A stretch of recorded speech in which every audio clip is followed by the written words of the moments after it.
What's that? Playoffs? Don't talk about it. Playoffs? You kidding me? Playoffs? I just hope we can win a game. Good flipping evening, everybody out in Dolphins land. How you all doing this evening? It is 11:03 in Southeast Florida. Skies are 74 degrees and clear. Gorgeous fall night in South Florida. Quite humid tonight, though. I am actually sweating bullets tonight in the AC. It's ridiculous. It's 10 o'clock over there and our friends in Missouri. And, of course, 8 o'clock for our friends over on the West Coast. How you guys doing? Another episode of Late Night Color Commentary on a Thursday night. Been a couple of, start of the season. We've been going late. We missed last week. We did a regular Finn's Tailgate after show for the game last week. Appreciate all y'all showing up for that too. Huge turnout on that one. And we're back to old color commentary for late night Thursday night. Coming a little later because I don't know why. I mean, I don't know what we were waiting for talking our Dolphins talk with that just absolute shit show of a football game that's on Thursday Night Football tonight between the Colts and the Broncos. I mean, what an absolute waste of time. I mean, you could talk about, oh, yeah, I love defensive battles or whatnot, those types of games, but low scoring don't mean bad. We are watching some bad football tonight, ladies and gentlemen. That is absolutely gross to watch, and I'm glad it ain't neither of our teams. But, yeah, I don't blame you, California. Shout out to every one of you that showed up already tonight. Appreciate it. Like and share. Make sure we get more people up in here. so y'all have more people to chat with besides making fun of me all night. We're going to talk about the Dolphins and Jets, obviously. You can tell by the title. Says it right in the title of the show. Dolphins versus Jets. Yeah, double check. You'll see. But either case, we'll get into some news around the NFL, mainly pertaining to us, of course. You know, I like to browse SI around this time of the week. We're going to shift gears towards hyping up our team. I don't know why everybody's so worried about the Jets. From an objective standpoint, we should have this no problem. But we'll get into all that. Again, like and share. Subscribe if you haven't. We really appreciate those who have subscribed to our channel. Like it, share it, tell everybody about it. And, of course, all the members as well. Because there are several ways to support us. Cash App, the Fins Tailgate, Venmo, the Fins Tailgate. Of course, there's the memberships, which we do appreciate every one of you that have joined, including Michelle, our latest member, who I'm not sure if we've got the scrolling list updated yet, but we got so much coming at us. We'll get it. We'll get it done. And, of course, super chats, super stickers.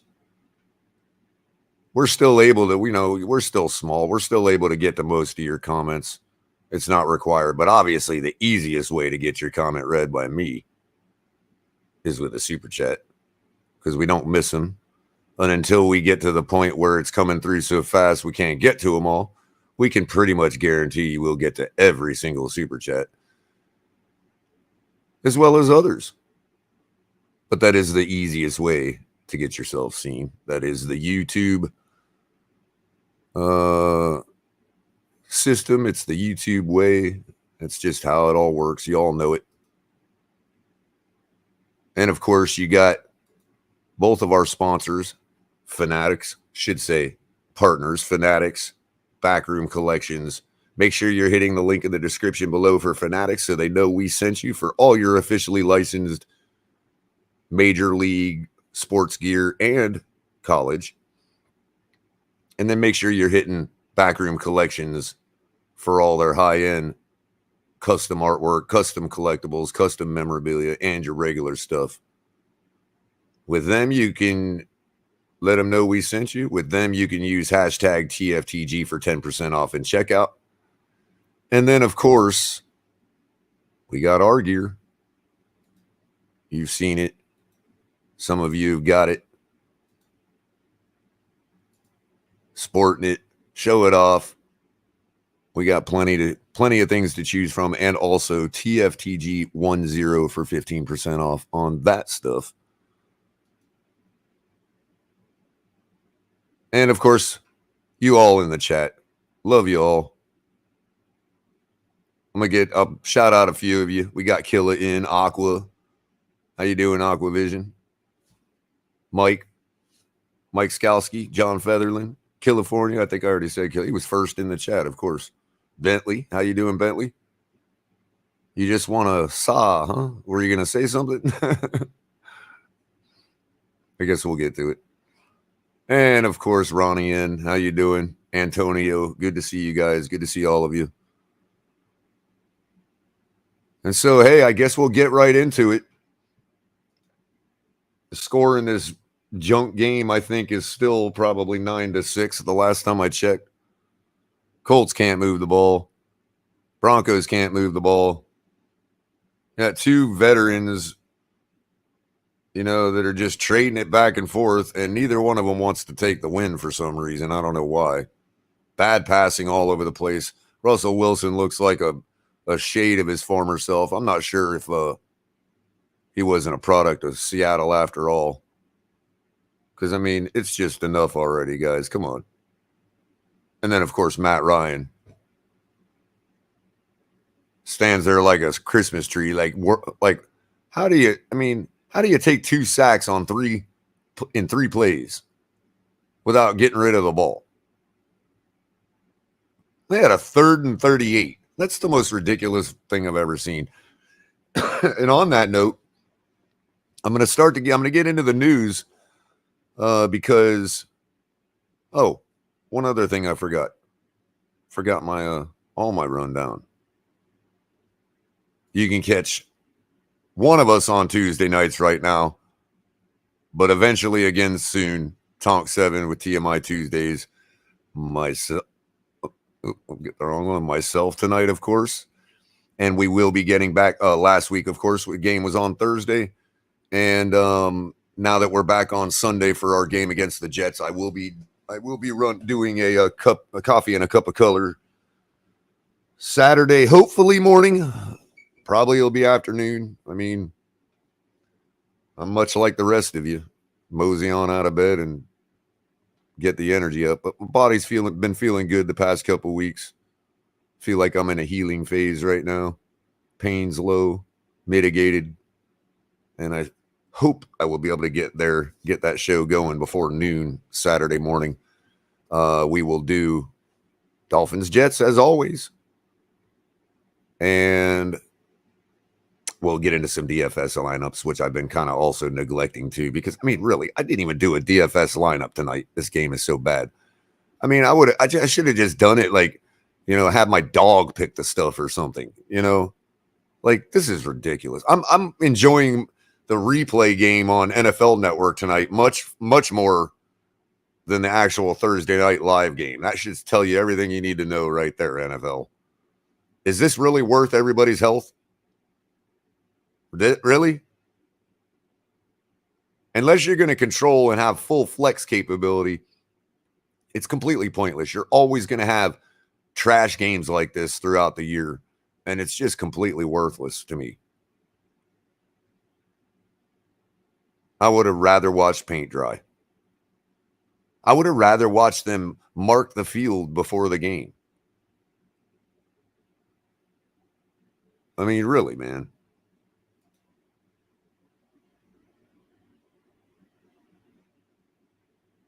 $2:19 left in the third quarter, 9-6 ball game.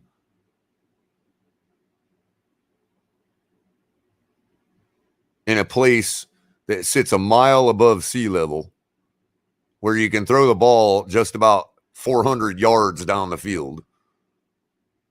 It's just the most ridiculous game I've seen all year. It's ridiculous. Man, I didn't even scroll down. I thought we were just had a small audience tonight. I didn't even hit my scroll down. There's so many more of you in here. Canes 1989. How you doing? Jay Zan. Good to see you. John Santos. Richard McLean. Ronnie. I think I already said hey to Ronnie. Cooper Rush owns you. Cooper Rush owns you. That's got to be John Elway is the next Josh Allen. I mean, John Elway is the next Josh Allen. Or is that the other way around? Oh, I don't remember. Speaking of, I wanted to point something else about this game tonight. Give me a second. Oh, wow, look. Somebody just finally scored a touchdown. It's only, I see why. It was the Colts defense that just ran a pick six. Look at that. Wow. Colts defense has almost as many points as their opponent and has more than their own team. Wow.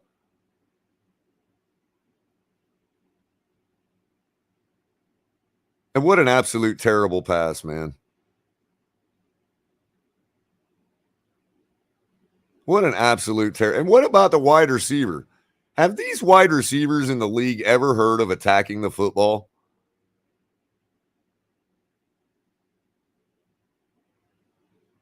I mean, for real. Yeah, I know my camera's off, Cooper Rush. I was just being courteous to the audience for a second because I was taking care of something that's personal. Lighting a cigarette. Nobody wants to see that. Anyway. So it was, what am I thinking, pick six? The pass looked like it was a wide receiver You know, the DB looked like a wide receiver. I'm sorry. It was a pick six in the end zone for a touchback, and now the Colts have the ball. So it's still 9-6. Nobody's scored yet.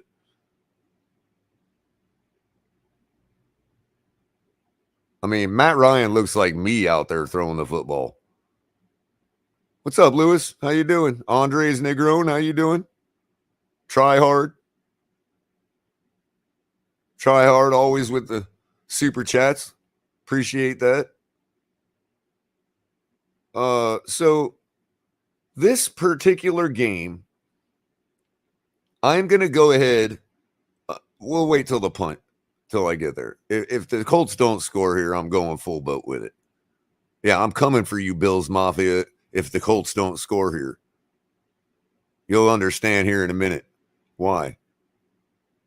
I think they already do. Shula Forever, how's it going? Sweet jumps. Yeah, overtime would be fitting, wouldn't it? They'll just play to a tie. Each one of them scoring a field goal in overtime. Like, I think Frank Reich is the type of quarterback or the type of coach that, I just gave you a hint. He's the type of coach that would literally kick a field goal for a tie. I really do believe. So Matt Ryan just fumbled the ball, recovered his own fumble. God, can they end this already? It's like ruining my show.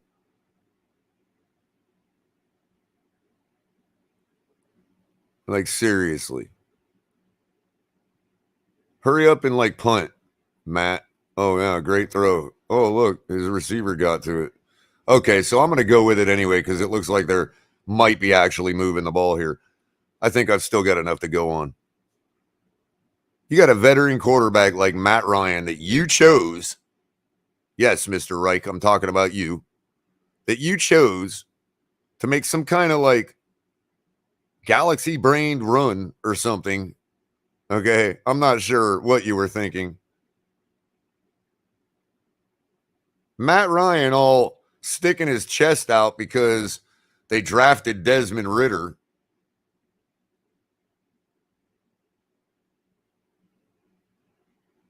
And this is what you get. Meanwhile, over in the former Dolphin quarterbacks team, the Jaguars, you got a guy starting to get some production out of his young quarterback. You have a team that definitely looks more respectable than this Colts team. So I wonder just who it was in Philadelphia. Was it the former Buffalo quarterback backup to Jim Kelly? Or was it the former backup to Dan Marino, Doug Peterson, is the reason why they won the Super Bowl? I don't know. I guess we could still find out. But I'm going to go ahead and claim another victory over Bills Mafia. Because this is absolute garbage. And he's one of y'all's. That's Frank Reich. He's one of y'all's players, man. New coach. You know, not new coach, but like coach, head coach, moved up the rank. No, that's Bills Mafia right there. It's absolute garbage, man. Garbage football team, and I cannot believe we lost to them last year. Makes me sick to my stomach. Oh, and by the way, all these people, the Jets, we're worried about the Jets. They got better too. Yeah, so did the Colts. Just because everybody gets better in the offseason. Anyway. So that leads me into the first news article from SI that I wanted to talk about. Give you a little gist of. It's kind of off. It's not off Dolphin topic, but it's right spot on the top. This topic about this garbage football game. Excuse me. Joseph Salvador over at SI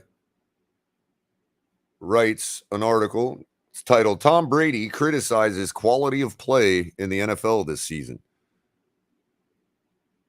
The 2022 NFL season has gotten off to a rather balanced start. As it stands right now, there are 15 NFL teams going into Week 5 with a 2-2 record, which could be a good thing depending on your viewpoint. The Buccaneers are one of those teams at 500, and when Tom Brady was asked if there is more parity in the NFL given the current standings, The 7-time Super Bowl champion's response didn't exactly see it that way. Quote, I think there's a lot of bad football from what I watch, Brady said Thursday. Poor quality of football, that's what I see. End quote. It's no surprise that someone with Brady's experience expects more from the NFL, let alone his own team. Tampa Bay started off with wins against the Cowboys and Saints, but it's dropped its last 2 games against both the Packers and the Chiefs. It's not crap football. I mean, those are 2 good teams. Coming up on Sunday are the 2-2 Falcons. So needless to say, Brady will be looking to separate them. I don't give a damn what Brady's looking to do. You got the gist of the article. The GOAT has decided that the quality of football in the NFL right now is fairly poor. And I can't say that I disagree with the GOAT. I don't know. What do you all think? I mean, are we witnessing it tonight? I mean, I turned on the game and I said, you know, self. I want to see if it's going to make me throw up. And it certainly did. Oh, my God. Wow. It's still, I mean, look at this. It's just ridiculous. Anyway. So, Dante Collinelli, also over at SI, on the, the Fan Nation, SI Fan Nation, all Dolphins. Why Gesicki now has a supporting role. Miami Dolphins tight end Mike Gesicki continues to have a reduced role on offense after signing the franchise tag in the offseason. I noticed a few people talking about Gesicki earlier and his current state and all that. So I came across this article and I thought it might be pertinent. So Dante goes on to write, tight end Mike Gesicki has the second highest cap hit at $10.9 million on the Miami Dolphins roster this season. But in the first 4 games of 2022, he has only 8 catches and has played less than 50% of the team's offensive snaps. The team franchise tagged Gesicki this offseason, but he hasn't found a consistent place in this season because of his inferior run blocking. In the meantime, fellow tight end Durham Smythe, whose cap hit of $2.75 million is tied for 23rd on the team, has stepped into a bigger role thanks to his at least average run blocking. Now, people were talking about his run blocking on an earlier show, and I just thought, man, it's like, God, we just don't wait to pile on anybody that has 1 or 2 issues here and there. You know, like, man, they're acting like he's consistently bad. I mean, yeah, you're going to miss blocks. You're going to do this. You're going to do that. But who do you suggest we move to? The starting tight end, Mike Gesicki? I mean, you can't, if you can't roll with your starting tight end, you can't be complaining when your backup tight end misses a few blocks. I mean, missing a few blocks is like, what's up, CT? How you doing? And also Tony Pepperoni, Jay, Terrence Berry, how you doing? Blake, Crypto, Greg Fontaine, a few latecomers. Appreciate you guys coming. But I mean, you're also talking about sample size. I mean, look, what is the point? I didn't want to get into this right now, but it actually coincides with something I already had an issue with from last night's game. And if you guys kind of follow me around and listen to, our other shows, you would have already heard me talk about this play we ran in the first quarter or second quarter, whenever it was, where we decided to throw to Chase Edmonds in the end zone. And I guess maybe it's a little more compounding to me to notice that we're throwing to running backs when we have 7 wide receivers on our squad that are paid to make that catch. I understand that Chase is a good receiver. I get it. As running backs goes, he's an elite pass catcher. I get that. How's it going, Sandy?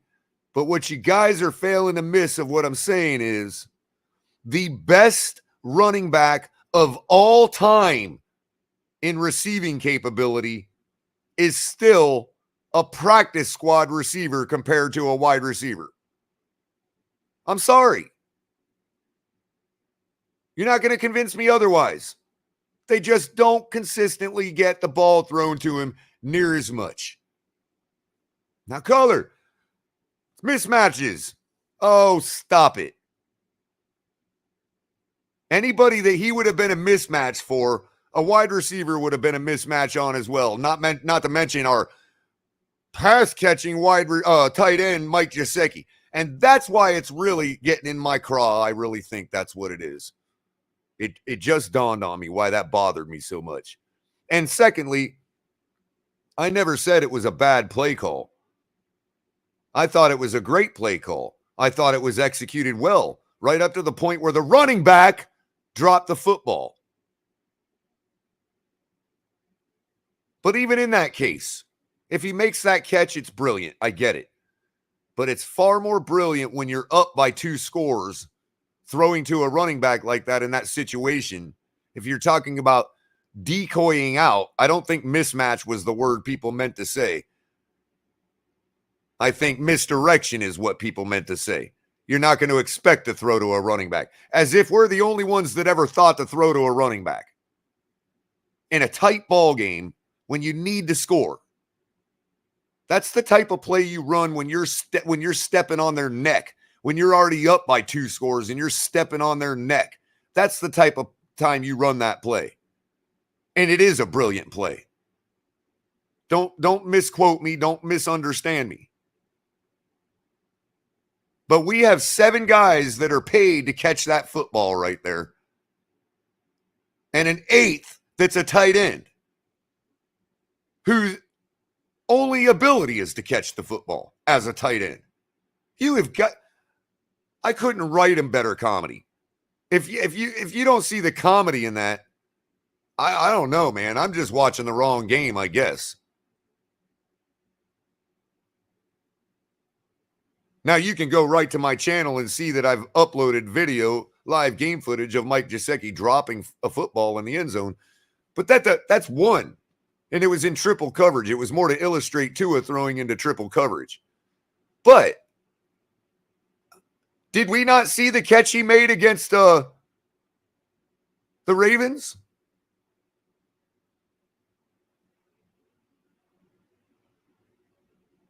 Can Chase Edmonds make that catch? No slight to Chase Edmonds. He did everything he needed to do on that play. The play was well executed, and he just dropped it. But he's got a built-in excuse.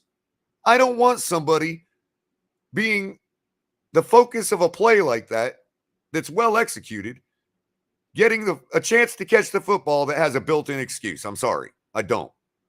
I want the guys that are paid to catch the football catch it right there. And I'm not trying to harp on it forever because obviously it's just one mistake, in my opinion, that the coaching staff made. Okay, fine. I could be wrong. We could argue it till the ends of the earth, and I'm sure Ali is backstage willing to argue that with me, but I wasn't going to get all deep into it. But the Gesicki thing just reminded me of it. Here's a man who can't block, who is an obvious telegraphed play when he's on the field for a pass.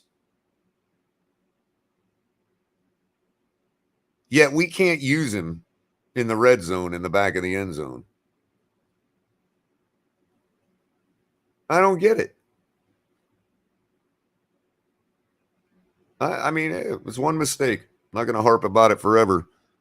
But I do want to say hello to Ali. How you doing, man? What's up, buddy? How are you?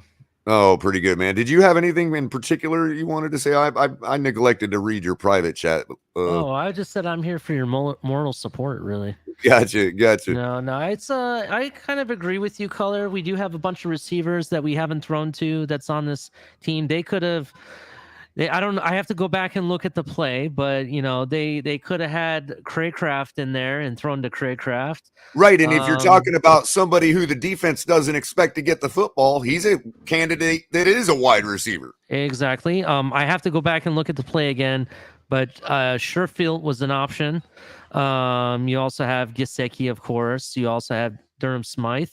I believe Connor Tanner was dressed in that game, wasn't he not? Maybe I'm wrong. So that might have been an option. Did you freeze, Culler? Oh, we may have lost Culler. Well, folks, let's see who's here. I don't really have the reins. I can sit here and talk to the chat. Let's see how's everybody doing. What's up, Canes Dolphins 1989? What's up, buddy? Terrence. God, I couldn't have brought you in at a better time, man. That was perfect timing, bro. Yeah, man. I was gonna start going down the chat. But no, I like what I was saying is that I have to go back and look at it again. I've kind of not really watched the tape from that game, to be honest, with all the other conversations we've had. Well, I just don't want to, I feel like I'm being strawmanned when I get pushback on it. No. Because Listen, everybody wants to admire how brilliant the play was and how well executed it was. I don't disagree with that stuff. Yeah, it definitely was. Listen, these are the facts, Culler. The facts are it was a well executed play. It was a perfect play call for the moment. The issue was, the facts are, even before the issue, the ball was served on a silver platter from Tua, right? And who didn't execute? The running back, right? Chase Edmonds. And that is the issue with that play, because but do you see where the built-in excuse is, though? Well, I've nowhere can you spell running back with wide receiver. I understand that. I don't disagree. But there were other options. I definitely agree with you. You could even had not Chase Edmonds, but you could have had River Craycraft play in that position. If that really was the play, you could have any of our wide receivers in the backfield. I mean, at any point. And again, well, there's also the thing. See, I can't even criticize him for the gloves, which I normally would any receiver that drops a football, because those gloves are ridiculous. I mean, all you got to do is touch the football with those gloves and it sticks to them. Just ask Stephon Diggs. He was known for having the stickiest gloves in the NFL. Just saying. Right. But I can't even go do that to Chase Edmonds because he's a running back. I don't expect him to catch the football. So how can I criticize him for dropping it? We praise him for catching it. But again, the best catching running back of all time is still inferior to a wide receiver. In my opinion. That's just my opinion. Maybe it's because I played wide receiver and I'm real critical about people dropping the football that are being paid millions of dollars to do it. Especially when it was a well-thrown ball. But to not even have the opportunity to catch it because the running back's getting it in a corner fade route. Yeah. I don't know, man. I guess for me is the issue I have with it is it wasn't like the ball was behind him or too high or anything. It was literally on a silver platter. Be like, here, take the ball. That's literally what the play was. Right, and but there was a similar play last year to Preston Williams who dropped it. Did we have near as much? Did we blame Preston Williams for not catching that football? Well, we did. But oh yeah, whatever. It's just one drop. We still kept him on the squad. We still wasted our time and gave him another $1 million to go through training camp to end up. I don't even remember that play, to be honest, Culler. I remember everyone. Well, but the reason I remember it is because I do believe we lost that game, and it was in the end zone. Oh, okay. And he got up and limped off the field, and that was the first play we had seen him in for 2 weeks. And he got up after dropping that touchdown and limped off the field. Now, I would never like even dare like criticize Chase Edmonds for dropping that football near as much as I would criticize Preston Williams for that. So we have to look at the play call and the situation and the circumstances. You know what I mean? Like, I just don't understand when you're not, again, if you're up by 2 scores and you're trying to really step on a team's neck, yeah, let's do something like that.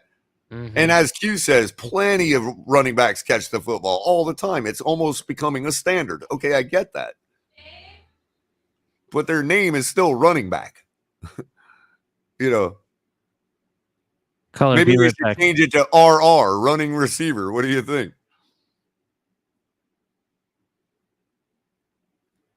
What do you think about that, Ollie? Is that a decent solution? Just change their designation to RR for running receiver? That might be something. I mean, wasn't there an RWB designation? At least then the teams could get it, could expect to get what they paid for. You could call him a wide back. A wide back?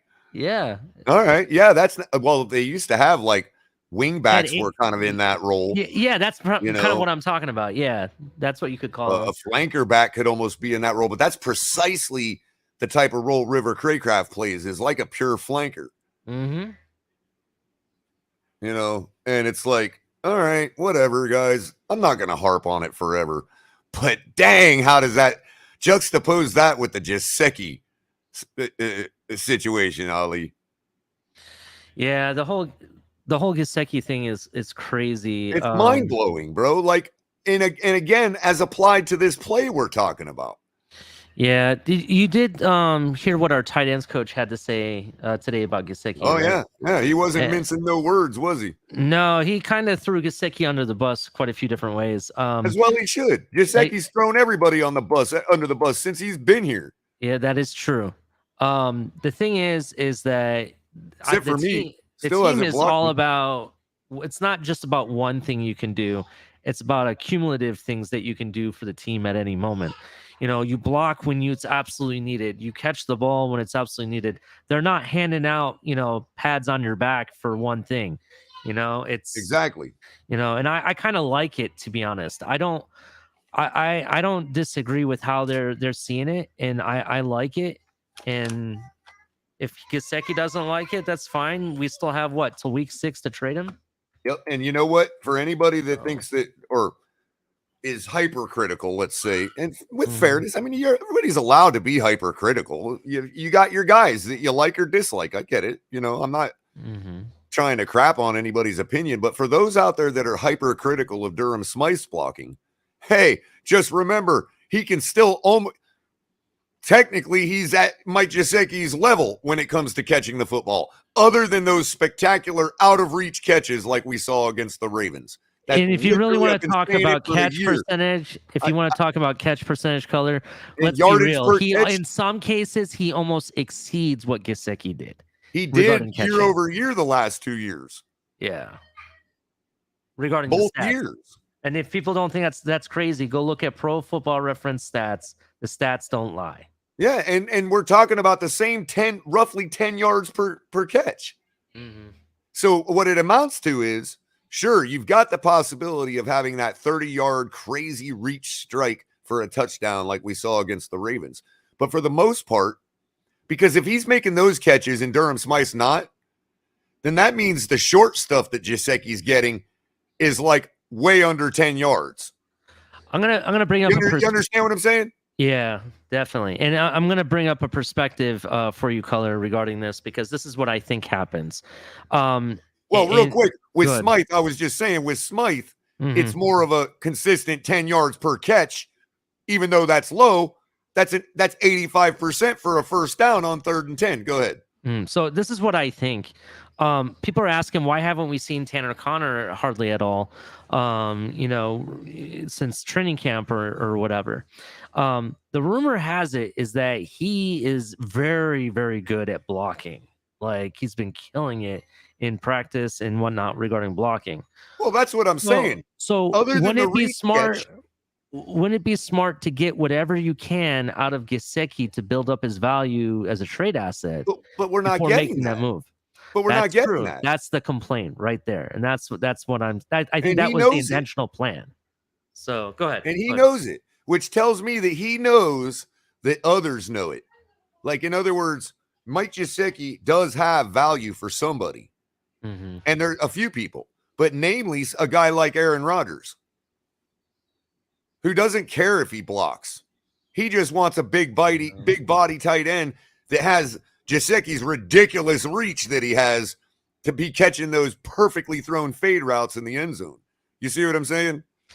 Yeah, I hear you. I still think his goal is to get somewhere in the northeast area. Why do you think Jimmy Graham's been 0 after he left Green Bay? That's true. Every tight end they've ever had that's left. Who's he even with now? The Bears, I think. Not sure. Not sure. I don't even know where he went, to be honest. He's probably out by now. But there's who was the other one? Jesse James. Didn't he start with Aaron Rodgers before he went to Pittsburgh? I think you might be right. I don't Maybe know off not. the top of my head. Maybe not. But they've had star tight ends there year over year. You know what I mean? Yep.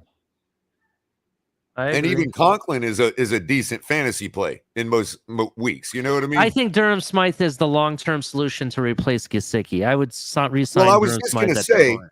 I was just going to say, you're losing something that we have wide receivers that can replace the ridiculous reach. And there's no doubting that Mike Gesicki brings that to the table. You know what I mean? But is that something to hold your team hostage over? Well, Jay, at this point, I would take a third-round pick, to be honest. Jay, right? You pull Smythe up into that role, and then you're able to bring the Connor in and let the kid eat if he can. You know, because it doesn't matter what side of the ball he's on. Mm-hmm. You know, if you're utilizing him that way, you put him in motion for blocks as well. So, yeah, I'm in agreement. I mean, if he's not gonna produce and help us get more value for him and for himself, in other words, if he's already got a phone call that he's gonna make to somebody that's willing to do it, then do it now and be done with it. We need defensive backs, man. I mean, maybe that's what's going on. Maybe we'll see some kind of multi-trade for picks in a DB or something. I don't know, but I made a claim on Batman Show, a trade scenario I like. It will never happen because it's too good on the Dolphins side, to be honest. But if you could use the next year's first-round pick, because right now 49ers keep winning, bro. I don't really see us getting like anything super good with that. Right. If they were losing, I'd say hold on to it because then you could trade out of that pick and get more picks, of course. But I was saying, watching this Broncos game, bring Patrick Surtain's son home, bro. He would be perfect in this defense. Imagine him in this defense, bro. You know it'd be good. Send Gesicki and a first-round pick over to them, but they won't. They're too smart for that. Am I right, bitches? I'm just wishful thinking here, you know what I'm saying? But that's who I wanted us to draft personally. And oh yeah, just imagine having his dad in here as the coach, and you got him. That's like legacy upon you know what I'm saying. That would be some straight up history stuff right there. So, well, I'm going to leave you up here to continue this article. You can remove yourself if you like and hang backstage, but I'll let you make that choice. I'll hang. You know what? I'm actually I'll drop in the back. I'll let you know if I'm I'll be here though. All right on. So, getting back to this article, and this goes to what Ollie was saying about Frank Smith. Frank Smith was quoted as saying, "We're trying to just put guys in position to do what they do well." Smith said, "I think it's a real credit to what Durham has been able to do. I think ultimately production on the ball at that position gets highlighted a lot. But the difference between many tight ends is those guys that have that ability to block. They're really invaluable, especially in college football. There are more spread tight ends than there are inline tight ends. I think that you can lose vision or sight of what Durham has done to this, to his play from the day he got here. Another reason Smythe has dominated the tight reps is that Miami's depth tight ends have battled injuries. Ethan Carter has missed 3 games with a concussion, and Hunter Long has missed 3 games with an ankle injury. To answer Ali's question, Tanner Connor has been active for 3 games, but has been on the injury report with a knee injury.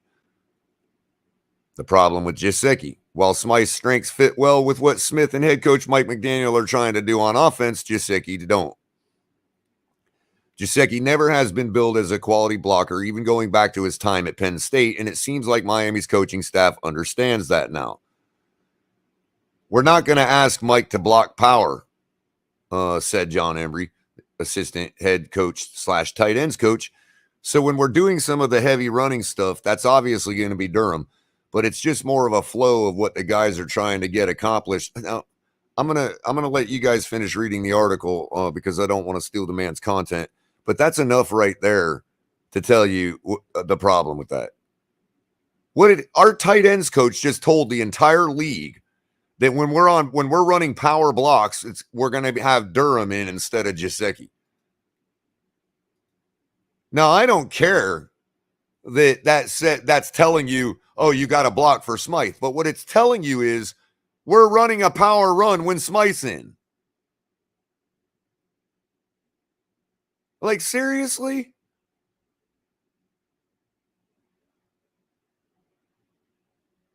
I hope the Jets ain't listening.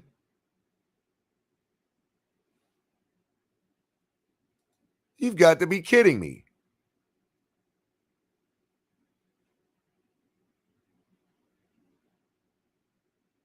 Oh, well. We'll overcome that adversity Sunday, too. Why not? So now Alain, our friend over at Fan Nation on SI, as well as SI proper, Alain Poupart, Tyreek Hill pops up on the Dolphins injury report. Oh, what do you know? The Miami Dolphins injury situation got a little bit more worrisome Thursday, Alain writes. Tua already has been ruled out because of his concussion, and Pro Bowl players Xavier Howard and Teron Armstead haven't practiced so far this week. And now wide receiver Tyreek Hill was added to the injury report Thursday ahead of the Week 5 game against the Jets at MetLife Stadium. Hill was one of 2 new names on the injury report listed as a limited participant because of a quad injury. It's the first time all season Hill's been on the report, not even for vet rest. Since there had been no indication of any issue before Thursday, it's not an unfair assumption that he was injured in practice. The news comes the same day when fellow game-breaking wide receiver Jalen Waddle was listed as a limited participant in practice, a positive development considering he didn't practice Wednesday. Hill leads the NFL, we know. You can finish out the article there. Rest of the injury report, Armstead, Ethan Carter, Keon Crossan now with a glute / shoulder. Robert Jones, all did not practice. Safety Brandon Jones, Zach Sealer were limited. And tight end Tanner Connor, defensive tackle Raekwon Davis, linebacker Trey Flowers, tackle Greg Little, tight end Hunter Long, and wide receiver Cedric Wilson Jr. were listed as full participants. Well, that's good because we're going to need them apparently.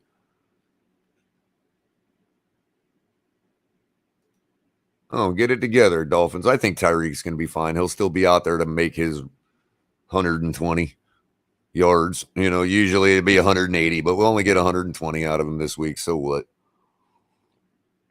Next man up.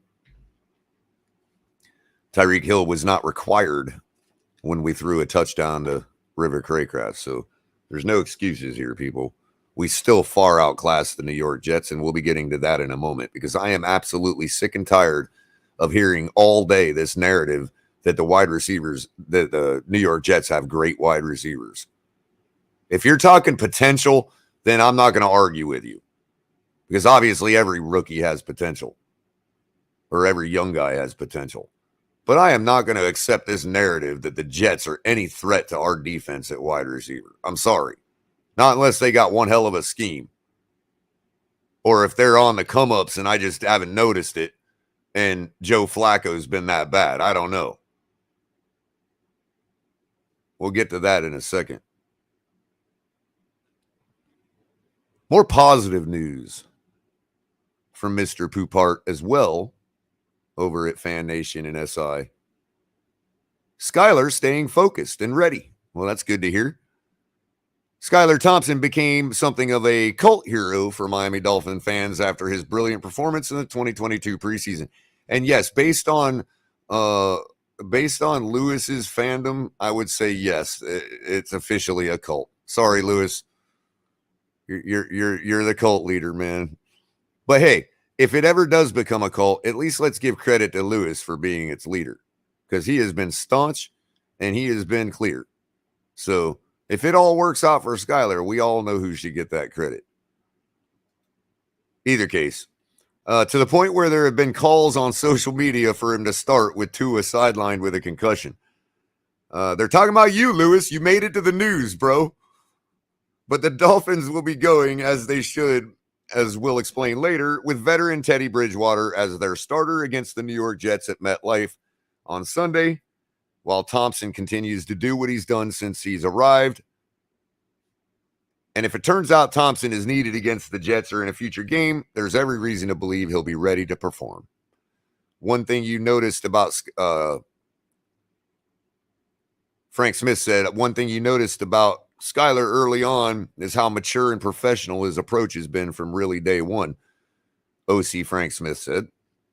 And he continues to say, and even though he was the third quarterback, I mean, you saw an approach that was really, in many ways, very veteran. I mean, taking the mental reps, putting himself in the play every moment, and then now it's just an extension of that preparation. You could just see that intensity, to his, honestly, our word around here, your deliberate practice to what he was doing. It was really great to see a rookie with that intensity. So as he was doing scout team work, now elevating up, I think that it's just an extension of his preparation. And now you're seeing him take that into actual practice reps. So overall, like in preseason, we've been very pleased with what Skylar's been able to do. And we know that he'll be ready. And his teammates will be ready because he'll show up because the way he's prepared through everything, end quote. After being inactive for the first 3 games, Thompson dressed for a regular season game, week 4. After Tua had been listed as questionable with the back injury he sustained against Buffalo 4 days later. Thompson said it was exciting being active for the first time. Big moment.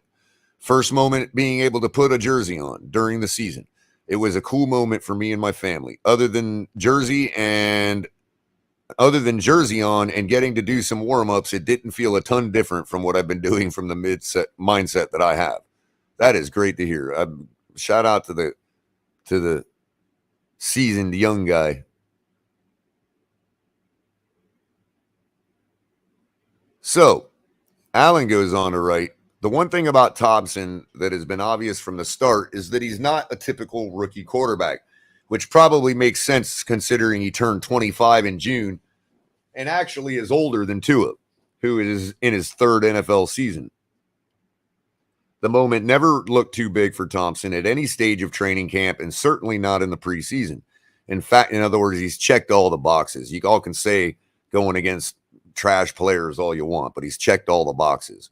So, in fact, Thompson was so good during his preseason appearances that he gave the Dolphins no choice but to keep him on the 53-player roster. That's right. You can credit Lewis for that, too. Maybe Ali a little. Ali's back there like, what, Culler? Giving all that credit to Lewis? Sup, Ollie? That's exactly what I'm saying. You're trying to call him the president of the freaking Skylar Thompson fan club. I was the one that told all you fools about him. And what did you say, Culler? You're crazy to think that he could come in and play in this as a starting QB. I He'll didn't. never No, no, play no, no, this no, no, season. no, no, no, no, no, Yeah, no, no, you no, did, no, no, no, no, Culler. no, no, no, no, no, Yeah, no. I know I what did you not guys say were you were thinking. crazy for thinking that, because I actually Even think he'll be before all the right. preseason game, even before the preseason I games, have never you been told me one of that. those people. I am the one that said, hey, stop saying he went against third stringers, because he took everything Tampa could give him. I'm talking from about start before to that. finish. I'm talking about before the preseason, Okay. before that. You I thought still it was don't think- crazy. I still think Teddy's a better option, though, even if I do believe he can come in and do it. I understand, but you're giving all the credit to Lewis when I was the one that brought up his name first bet. I'm trying to set up like content, bro. Like, I know. I'm messing one with day you. I'm you messing guys with are Lewis. going to be like, Me and one Lewis day you guys equally are gonna be love like, this man. no, worries, I'm no the worries. guy. No, I'm the guy. And Culler's going to be holding up his Hurricanes hat with Skylar's signature on it, going, no, I'm the guy. What are y'all talking about? I'm just messing, bro. You can throw me in the bag. I was just messing I know, around. man. No I know. I worries. knew you had to be reeling back there.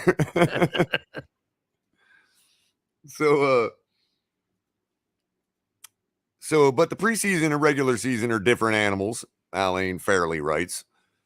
And young quarterbacks can get overwhelmed with different looks and disguises opposing defenses throw at them early in their career, which is not something they have to face in the preseason. And that's fair to say. That's why it's the smart move for the Dolphins to go with Bridgewater against the Jets. Besides, the Dolphins gave Bridgewater a fully guaranteed $6.5 million contract, and that's to keep the offense humming as smoothly as possible while Tua is out. That, however, does not sit well with a portion of fans who were wowed by Thompson's preseason work and also maybe less than thrilled about Bridgewater's skill set and or credentials. Thompson, for his part, isn't about to let himself get caught up in whatever fervor there is for him to start into his absence. You know, it's almost as if Alain is narrating our show. What do you think about that, Ali? Is he not narrating our show? That's completely sounds like a total transcript from one of our shows recently. Mr. Poupart, you can actually come on our show if you like as a special guest. anytime, Yeah, anytime you'd like to. You know, I'll give you full promotion, man. Whatever you want to do. We won't attack you. We could be one-on-one, whatever. I really enjoy your writing, man. So I'd love to give you a shout out one day. Invite is always there. But it is striking that this seems like, it's okay. It's like somebody journalizing the fan base through us. I like it. Mm-hmm. I'm pretty flattered with that. Definitely. I think he watches the show, and that's probably where he got some of the information. Well, sure. Or at least the thoughts. And is that, what, Culler ain't wrong there. And I'm going to write about it. Because Culler ain't a writer. That's okay. He could have had the thoughts himself. I'm just saying. It seems like he's narrating our show right now. Anyway, get back in the back. So Thompson said, everybody has their opinion on whatever. All of that is white noise to me. I'm just focused on what I focused on since the day I got here, getting better every day and putting myself in position to help the team win. Whether that's me on the field or at practice, helping a guy out with a play. My focus has been the same since I got here. Just because a couple things change doesn't mean I'm going to change. End quote. The way Thompson looks at it, nothing has changed over the past 10 days in terms of what he needs to do. He's just closer to getting into game action. And when that time comes, whenever that might be, he'll be ready. I feel very prepared, Thompson says. It goes back to the way I've approached it since the season started, preparing like I'm the starter each week, sticking to my weekly routine and what I've been doing and trusting my preparation. It's an exciting time, but my role here is to help support Teddy. He's the starter. I've looked up to Teddy since the moment I got in this locker room. Whatever I can do to help the team is what I'm going to do, and I'm excited for that. What a great perspective to have. I know why you guys are so excited about him. I understand why you guys are, clamoring to get this guy in the game. He really sounds like a born leader to me. Sounds like a guy that's really got his head on his shoulders, you know, and that can be everything in the NFL. In fact, it is 90% of everything in the NFL. You know, the game speed and all that stuff y'all are talking about. That dude is prepared for that. It still may be overwhelming when it happens, but he is prepared for it to happen. At least he's not going in there like, extension of college. No problem. Nah, I think he knows exactly what he's gotten himself into. And I think he'll definitely be ready if called upon. You know, if you want him to be called upon and you're wishing ill will on Teddy, then I can't help you there. I can't cure your heart. You know, what can I say? It is what it is. But on to the Jets and this notion that they have good wide receivers. I'm going to get to that. But before I do, I'm going to shout out everybody in the chat again. Love you guys. Appreciate all 70 of you here right now. Please hit the like button. It's really quick. It doesn't take no time. And it tells YouTube, the algorithm, to put this show and others in front of people and suggest it to them. So it really helps the channel grow. Share it so people know we're on right now. Hit your notification bell when you subscribe. That way you know when we're going live. It can be spotty sometimes. You know how news breaks in the NFL. And sharing it gets more people in the chat for you to talk to. The more people it gets shared to, the more people. Oh, damn, I was rolling on Twitter. I didn't realize Culler was live. And then boom, you guys got another person to talk to. And thank you so much, Ms. Fins. Do like Ms. Fins does. Hit the like button and subscribe. Make sure you're going over to her channel and giving her a subscribe too. She's almost to 600 now. Blew right through the door at 500, already almost up to 6. Get her to 1,000 so she can start getting a few tips for the work she puts in. You know, you wouldn't believe how many people just assume she's already able to take super chats. They ask her all the time, hey, how can I super chat you? Well, there are other ways, which you have to go to her show to find out. But it's the 1,000 subscribers. She's already got the viewing hours. She's ready to go. Just get her up there. Tell everybody about Ms. Fins. She's only about 400 away from 1,000. And if I know you all, that's short work. Short work. I remember saying thank you to you guys probably not much more than a month ago for hitting 2,000, and now we're over 4. Ain't no reason Miss Finn should be at 600. She does a really great show in the mornings, and I've been fortunate enough to join her on Wednesday nights for her overall across the league football talk and pick'ems. And we had a really bad week last week. Show was kind of shifted in time this week because of scheduling, but yeah, it was bad. I was like 5-11 in my picks last week. Really, really bad. But I was not, 10-6 the first week? Miss Fins, correct me if I'm wrong. So, you know, you ebb and you flow. I'm probably about 500 right now. You know, but it's fun. Appreciate having me always, Miss Fins. Appreciate you always coming around and shouting out the channel. Miss Fins done so much for us, getting our word out there, you know, telling people about us. Great human being. I've been able to meet her in person at the game twice now. And yeah, so appreciate you, Miss Fins.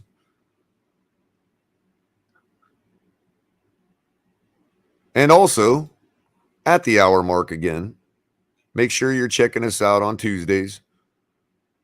We will be getting Tonk back. I should say there's no reason to think we won't. But in the meantime, we will be covering all content on Tuesday nights. We will have a show on Tuesday nights around 9:30, 10 o'clock. The season has helped us out with that because obviously we can talk Dolphins talk, you know, especially if we play on Monday night. But You can also catch me on Thursday nights, sometimes in the afternoon, but lately I've been doing sort of after the game talk, giving you guys a place to go, but instead of going to bed after these trash football games that have been on Thursday night. Except for ours, of course. And you can also catch me now on Coffee with a Cup of Color on Saturday morning, afternoonish.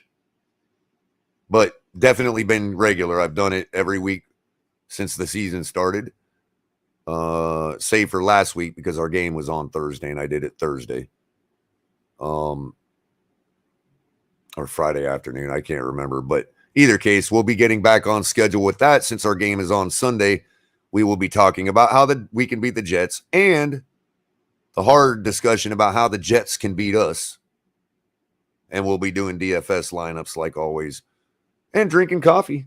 I'm still drinking coffee for this show too. I don't know. I mean, you know. Good old McCafe right now. And of course, Saturday nights. After you drank all that coffee, you're going to be wound up. And you're going to be want to talking football. And look, Ollie brings the smoke. He exhales it. That's why it's called late night exhale. He exhales that smoke all over our opponent. Brings the hype. Away games will go at 10 o'clock. I usually co-host with him. Home games, Ali is a season ticket holder, and I try to join him at the game as many times as I can throughout the season. So those shows are usually at 9:30, so we can get to bed earlier. And of course, every other night of the week, El Capitan. Running the Fins tailgate that never seems to stop. Sure thing. Ali is heading out of the back, take care of some family stuff.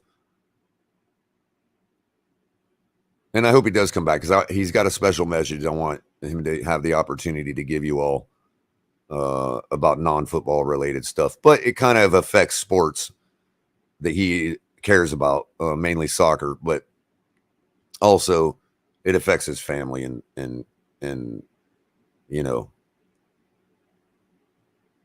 the sociological aspects of his life and all that. So I want to give him the opportunity to speak to you all about that for a couple seconds whenever he gets back. But in the meantime, you can always hit up Fanatics. Using the link in the description below tells them we sent you. And it also tells them that we told you. And you can tell them we said this, that they have all the official licensed gear. All their gear is officially licensed. NFL, NBA, NHL, NCAA, soccer, other sports we ain't even ever heard of. Whatever you need, all officially licensed. As well as our other partners, Backroom Collections, high-end collectibles, custom artwork, custom memorabilia. Great stuff. You know, family owned. And of course, you can use hashtag TFTG at checkout there for 10% off your purchase at checkout. You can hit us with super chats, super stickers, Cash App the Fins Tailgate, Venmo the same thing without the $sign. Memberships. Thank you to all of our members that have joined. They can be identified by various ways. Special emojis in chat. Highlights. Some of them are mods, so they won't have the green, but the ones that aren't will have a green handle in chat. And we appreciate you all for supporting us, because without that, we would definitely not be where we're at, because I would not be sitting up at midnight on a Thursday night talking to the wall. That's for sure. Raspberry mocha, huh, Liz? How you doing, Liz? TD. Oh, I got it, man. Got to come in here at the last second, right? And like, nah, love you, TD. Appreciate you coming by. And I want to give a special shout out to this man. who is another father, who is a father again. Man's just cranking them out, building a great Finn family. Hillary doing her part, spreading the love. Great love coming out of this man. And it's really a great thing that he replicates that love for the benefit of the rest of the world, because I'm pretty sure that troop is going to be a special troop for this world. So congratulations, TD. Congratulations, Hillary. Job well done. And I hope the best for your newest little one, your newest little Finn fan. And man, I think that's awesome. I really do. Let me get this stupid banner off, because, you know, I haven't been blessed with children in my life, and it's probably a little too late unless I do something scientifically, you know, but it's great people like you, man, that, you know, that, and they just keep this world going. We wouldn't be here if it wasn't for you know, OnlyFans. The human race would not be here, you know. So big shout out to all you that love and manifest your love. Appreciate every one of you. By the way, in case you all know why I put that in, and for those that aren't really into, I don't know sign language, but I happen to know that is the American Sign Language sign for I love you, if I'm not mistaken. So whenever you all see that in chat, it's not the devil symbol, it's the I love you symbol. Just in case you thought I was some kind of Satanist or something. But either case. And thanks for coming by this late, TD, and saying hi. Most of our audience loves you too. I'd venture to say 99.99%. And so, you know, it always helps out when people like you come by and say hi and grace us with your presence. You're welcome here anytime. And I'm proud to know you. So, either case, all that's out of the way. I almost forgot Finn's tailgate gear. And all the stuff you see over here that's got logos on it, it's got all of the logos on it. It'd just be on the reverse side. There'd be the other ones, you know what I mean? So, but I think I'm going to be grabbing one of these coffee cups, because those are, man, I've never had my brand on a coffee cup. That's freaking awesome looking.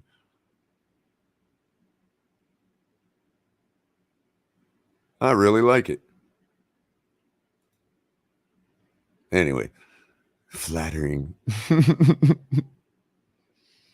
So let's get into this Jets talk. As you can see by the title in my video tonight, in my show tonight, it is Dolphins versus Jets. It's plain as day.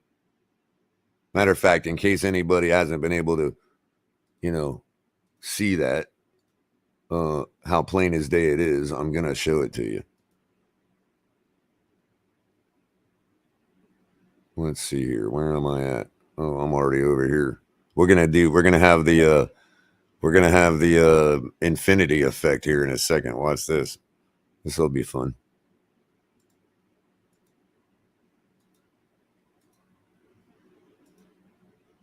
Oh, yeah, look at the infinity effect. Hey, is that me?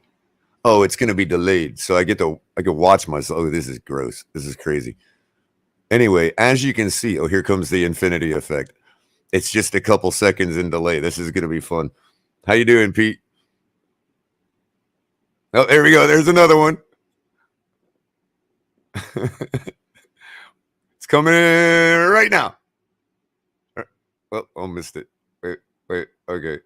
Anyway, as you can see, plain as day by the title, it is Dolphins versus Jets talk. Ooh, that was freaking me out. I can't do that again. It's cool how it was in delay, though, instead of like OBS where it all comes out quick. Yeah. But either case, I've spent almost the entire day listening to people talk about how great the wide receivers are for the New York Jets. I don't know why they picked on the receivers. Like, all of a sudden, it's almost like Dolphin fans have to reach for reasons why we're going to lose a game. I don't understand how we can't just embrace what we are, hope for the best, say we're the best, and then if we lose, then we can do what everybody else does when they lose. Mitigate it. But why are we always trying to mitigate our loss before it happens? Why are we trying to do that? It's the New York Jets. Let's not forget that. Yeah, every opponent, look, I know I'm going to be strawman, and before anybody does it, every single opponent have 53 professional football players on their team. I get that. But our players know that too. And we're not players. And the Dolphins don't pay me to not look ahead. Besides the fact that I have a certain expectation of our team that was set for me over the offseason by a lot of people, from Dolphins organization to players to fans. And I'm not backing down on that expectation now. If my expectation is fulfilled, we should roll the New York Jets easily. If my expectations are fulfilled, we should be putting 60 points up on this team. Now, we all know that's not a reality. I get it. But I would not be surprised. You would not be seeing me on Monday morning going, oh my God, did you believe that happened? We put up a 60 burger. No, you wouldn't hear that out of me. And I wouldn't be surprised if we lost. But I certainly wouldn't be like, oh, see, guys, we should have. It was because we were no. If we lose to the New York Jets, it's because of a lot more issues than just looking past them. They're that bad. And yes, they've gotten better. But as I said earlier, so did the Colts. So did the Broncos. Everybody says, oh, every team got better. No, they didn't. Just because they added to their team and made changes to their team don't mean they got better. Have the Jets proven they got better? They still lose just about every ball game. Yeah, they make it close here and there. They'll pull one out, whatever, goal line, touchdown on the Pittsburgh. Look, if we're losing to the Jets because of a play like they won against Pittsburgh, again, way more problems than just beating the Jets here, people, or than just losing to the Jets. Way more issues at that point we need to be looking at. And let me illustrate why. It's one of the pump the brakes I've heard all day is this notion that the Jets have great wide receivers because of potential. And I get that. And Garrett Wilson's a good wide receiver myself. But let's just see where everybody actually is instead of just fearing ourselves into not rooting for our team because we think we're going to lose. No. Or we think they should be more feared than they are. No. I'm going to set the right amount of fear tonight. I'm going to set the right tone. I'm going to set the proper expectation.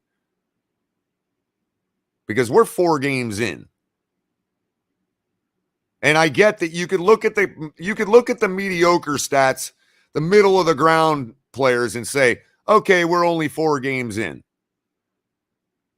But pretty much the guys that are consistently at the top for the last 4 weeks and the guys that are consistently at the bottom are what they are, or their teams are going to be what they're going to be.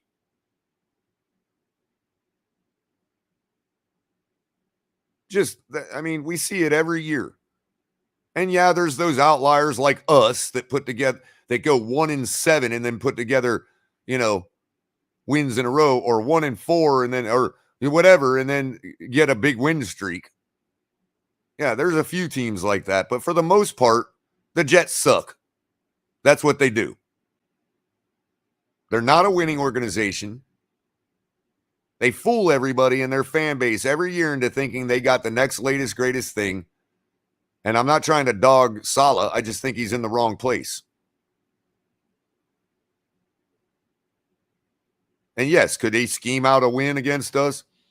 Yeah, there's plenty of ways the Jets can win. We'll talk about that Saturday. But I ain't here to talk about that tonight. I'm here to show you guys, first of all, why their wide receivers are nothing. I don't even want to hear the word good or much less great used in association with Jets wide receivers as a whole. Unless you're talking about pure potential, in which case we can only talk about the rookie or the youngest guy on their squad. So let me go ahead and pull this up, share this with you so you don't think I'm just, talking out my booty.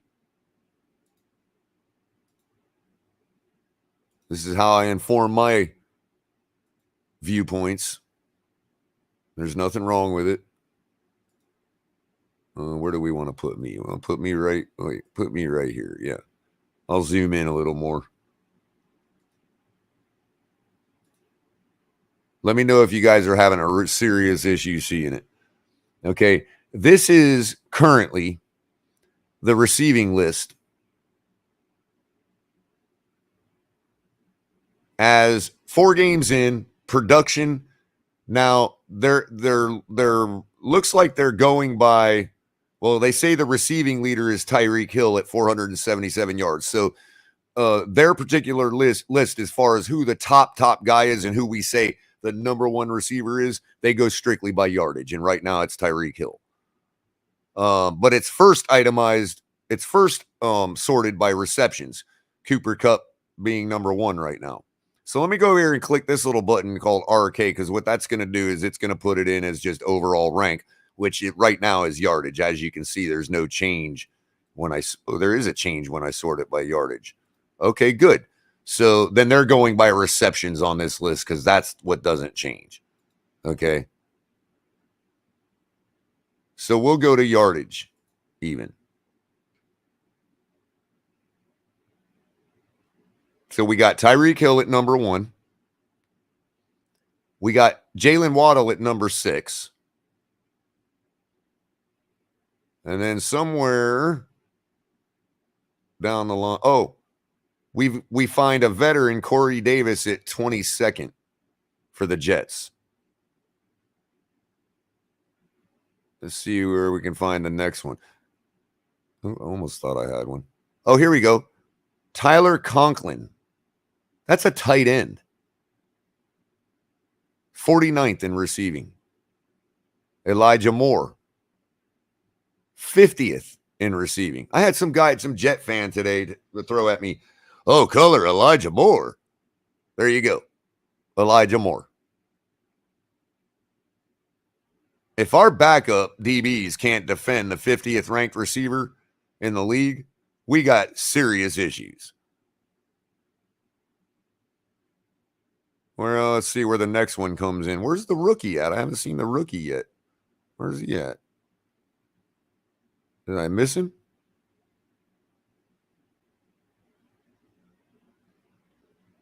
No. Where's this Garrett Wilson at? Oh, I don't see him anywhere.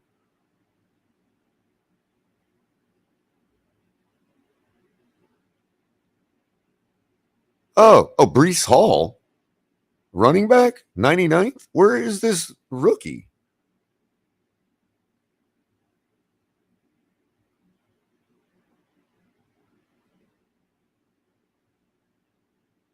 I must have missed him. We're going to have to do a find in page? Really? I think you see my point.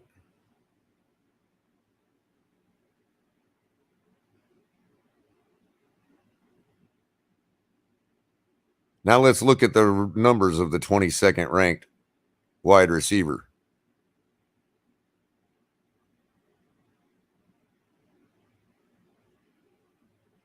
And that's how you stop the Jets. Of course, stopping their running game. But let's go to receptions, which is how they like to itemize it. So obviously, this particular ranking list says, okay, the main rank is based on receptions, whatever. We'll go by receptions because one would argue, volume. But even if you have great wide receivers and you ain't getting them the volume, that speaks to your team. And it ain't going to change all of a sudden after 4 games when you're facing the Miami Dolphins secondary. And blitzing scheme, we'll say. So you got Kupp at number 1, Tyreek Hill at number 2 with 31 receptions. And you got Jalen Waddle. Where's Jalen? Jalen's at 21st. Now, let's find the number 1 amount of receptions on the Jets team. Is 25th in the league, Tyler Conklin, their tight end.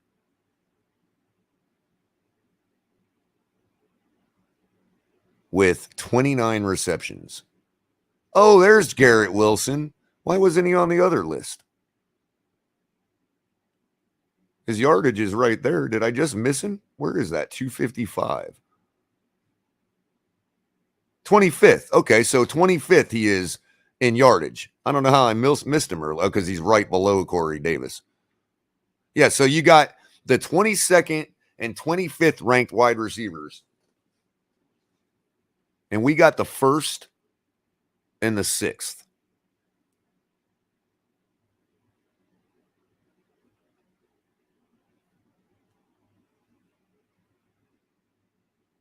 I mean, I'm not going to sit here and listen to this Jets have great wide receivers talk anymore. It just ain't happening. If we get out to a couple of score lead, there is absolutely no way the Jets have enough firepower to keep up. No way. Doesn't matter what our defense does. If our defense plays average and gets maybe 1 turnover, couple sacks,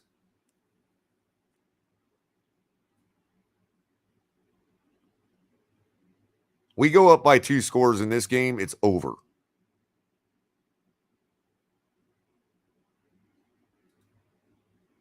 Because really, what do they have to keep up? If they're going to run the ball on us all game and we get out to a couple score lead, running the ball all day ain't going to get you back in the game.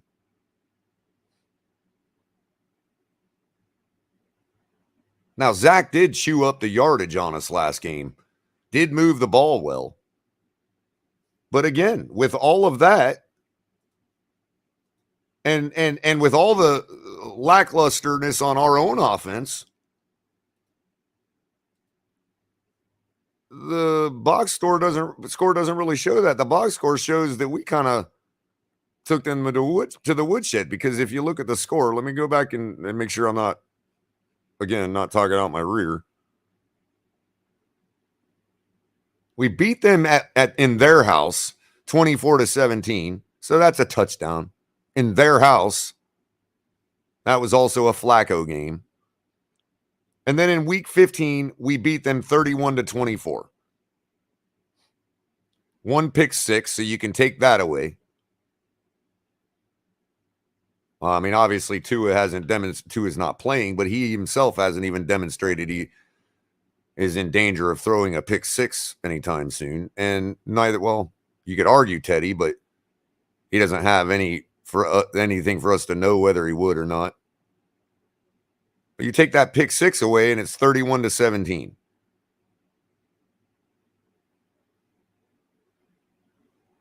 That's actually pretty close to what my score prediction was, now that I'm thinking about it. Miss Finns might be able to help me out with that if she has it written down. I think I said 38-17. Now let's look at the box score of that game.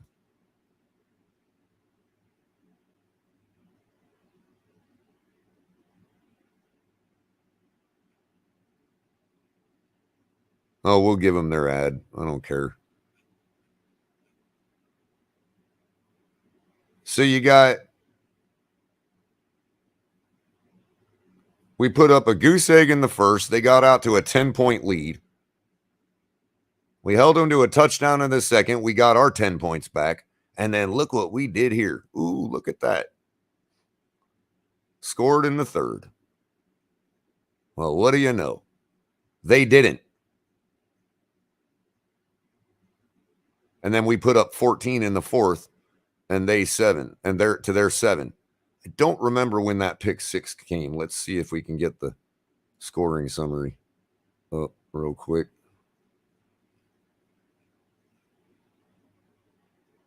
Yeah, that was at the in the fourth quarter. That pick 6. Am I starting to set the right expectation now for you guys? Are you starting to realize why my expectation is so high? I know they got better. So did we. And we got far better. We did what we did to y'all last year with an inferior team to the one we have now. A far inferior team to the one we have now. Now you can say you did these little things, got better, but I am not, after what I've seen this year so far, I am not willing to say the Jets that the Jets last year are far inferior to the Jets this year. But I can say that about the Dolphins, especially on offense. You might think we've slidden a little on defense, but we actually haven't.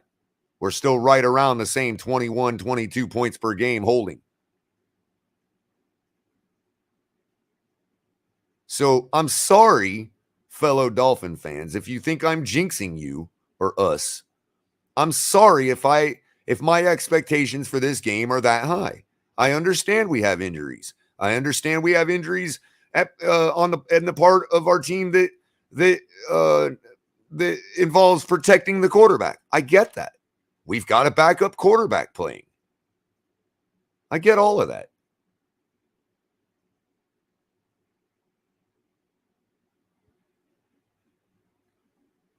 They got the home crowd. We got the MetLife takeover.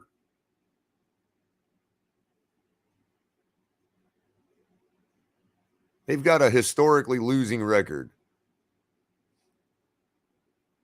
We've got the best history in the league. No way am I going to sit here and go, oh, keep it in the back of your mind, Culler. It might be a trap game. No.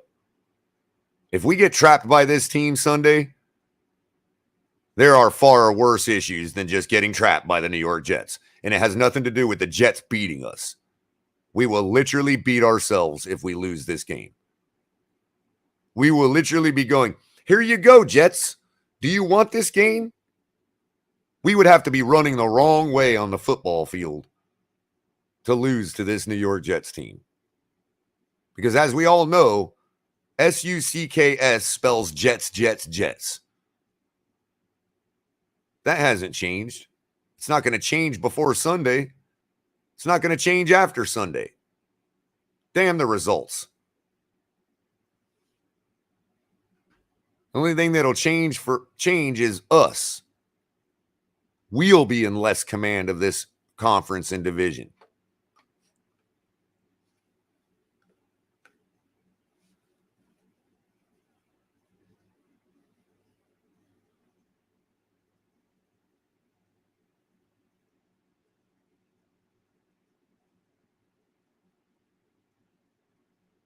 Yeah, I know you have crypto.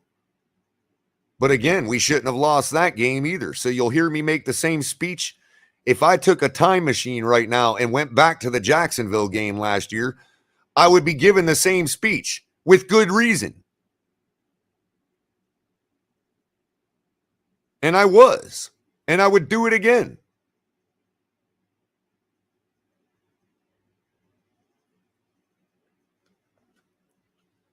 You're not going to get me to sit here and go, no. Maybe if we were playing the Jags this week, I might go with you on that. Because I think the Jets last year were far inferior to the Jags last year too. Let's not forget the Jaguars held Buffalo to 0 touchdowns and beat them. I think the Jags beat everybody in our division last year.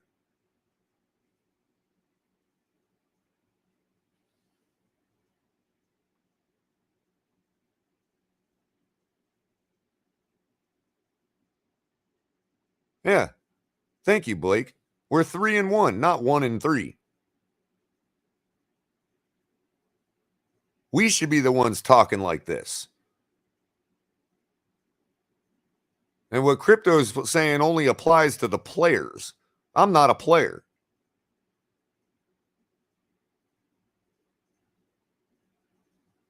And I have certain expectations for what we have done in the offseason, what we've done so far this year, and what we have on our squad. I'm sorry.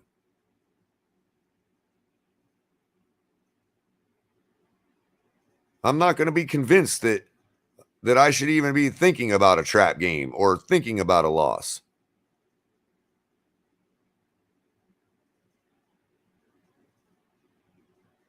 Oh, Mo Money. That must be Mo Ali. Hey, Mo Ali, we're still working on it, man. Because, like, for some reason, we're having an issue getting to the spot to where people are blocked that we can unblock them. And we don't know why it even happened. Other than that, just to let everybody know, the pocket blocking issues will not be happening going forward. We've reached out to the mod that has that issue, and he's perfectly fine. Like, we're not going to deal with it because we don't want to block people. I'll get it on to it right away, Mo Money. Because I know if this is Mo Ali, I know you you've been quite contributive, we'll say. So we're trying to get that taken care of. Michael K also alerted me to a block on another channel today. So Michael K, we're also to you. We're getting on it. No, it's not Ali. We just don't block people. We might time you out like with a 300 second or I ain't gonna block nobody. We don't do that here.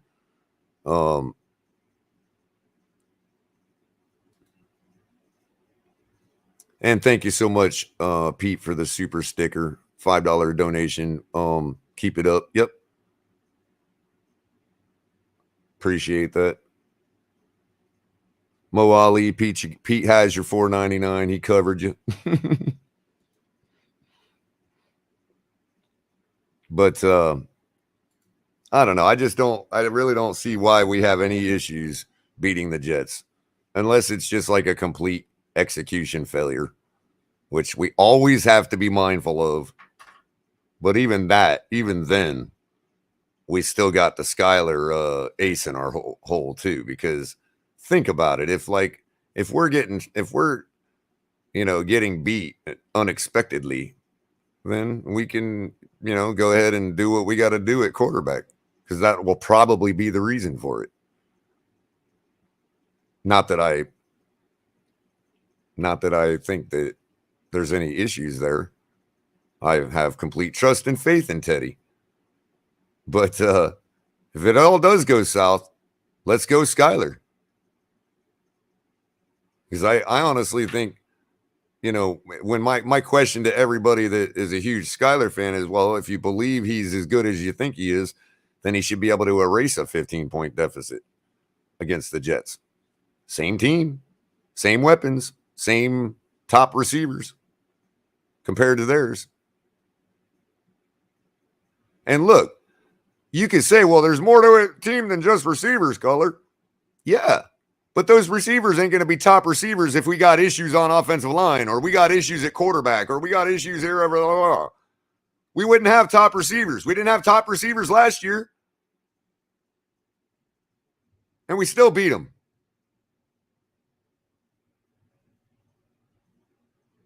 Sure, they were fun to watch. They made it close, but that's just divisionals. I mean, it's always going to be like that in a divisional game. I look for Mike McDaniel to have a really well thought out game plan for Teddy. I have him to. I imagine he has a backup one already set for Skylar.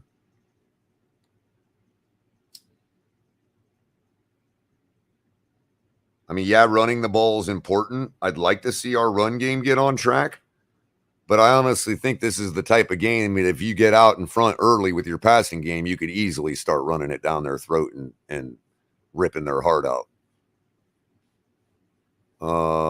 Yardage with Tua versus Teddy last game. Not The difference I mean, you're talking about Teddy had 198 yards passing off the top of my head, and as a total as a team, we had 303 or 308. So the difference would be to his yardage. And I would also contend that Teddy probably would have gotten similar yardage in that first quarter. So you're looking at a 300-yard passing performance on pace for Teddy last week. And hell, if he also threw the bomb Tua threw, then he'd have 2 of those, maybe possibly both completed. Thanks again, Pete, for the $10 donation. Pete says if we don't look in control versus the Sucks in the first half under Teddy versus a beat up Zach, bench him and give us rookie of the year Skylar, aka 19. Yeah, I'm kind of with you on that. A lot of people are like, nah, you still let him go the whole game and all that. But I mean, at this point, I wouldn't be, because then that means that everything everybody thought is true. And there's no point in going forward. There's no point in just purposely conceding a game because you don't, out of optics or whatever, pecking order or whatever they want to call it.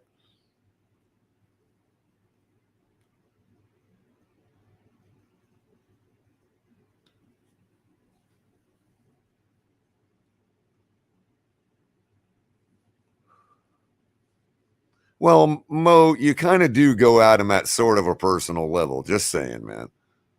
I mean, money ain't everything. You know what I mean? To some people. Just, it's just the way it is. I mean, although I'm the type of, hey, you want to make personal attacks against me and give me $100 for it, go right ahead. I'm kidding, by the way. But yeah, I mean, I don't know. I just wish people would leave the personal stuff out of it. And everybody's level of what they consider personal is a little different too. Not everybody uses language the same way as others. So what might not seem personal to somebody might be personal to somebody else. And I'm not talking about your average banter. I'm just talking about, like, then there's always the how much you know somebody and stuff like that plays into it. It's just a little more difficult to navigate those waters online because we're not facing each other all the time and whatnot. So it's a little hard to gauge those things. And then you got somebody will be like, hey, look, I just witnessed that guy be real personal to that other person.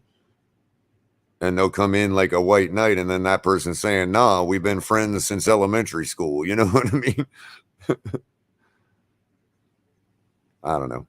I'm just venturing a guess. Ali usually doesn't cuss people out like that, per se. But we still, I mean, we respect you, bro. You're welcome here. Ali is his own man and his own show and all that. So, he doesn't begrudge anybody else for, like, for instance, he's not gonna be, oh, Culler, why are you engaging with that guy? He's not that type of person. And I think he just hurts because he wants you to know that about him, and it doesn't seem like you think that. So, anyway. Oh, that reminds me, I've got to give a news update. One more news update. In the world of YouTube and YouTube conflict, it seems that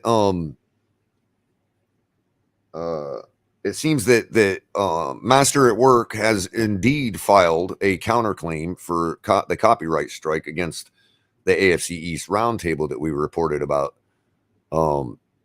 and has posted the results, the answer from YouTube. The YouTube has responded, and their response has now given the Dolphin YouTuber that has been, that's involved in the issue with the Patriot YouTuber, they have now given that Dolphin YouTuber 10 days to show proof that he has filed a federal action against the copyright.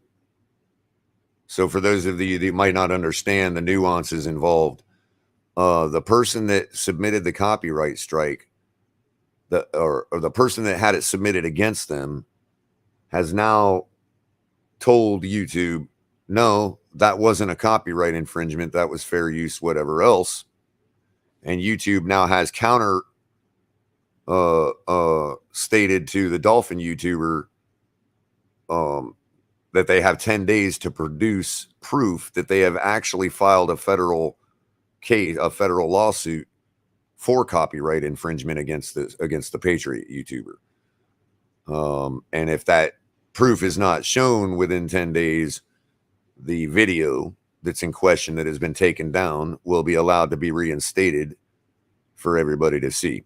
So that's the latest news on that. We'll keep you updated. We're still trying to confirm with independent sources whether or not the sponsor abuse happened or not.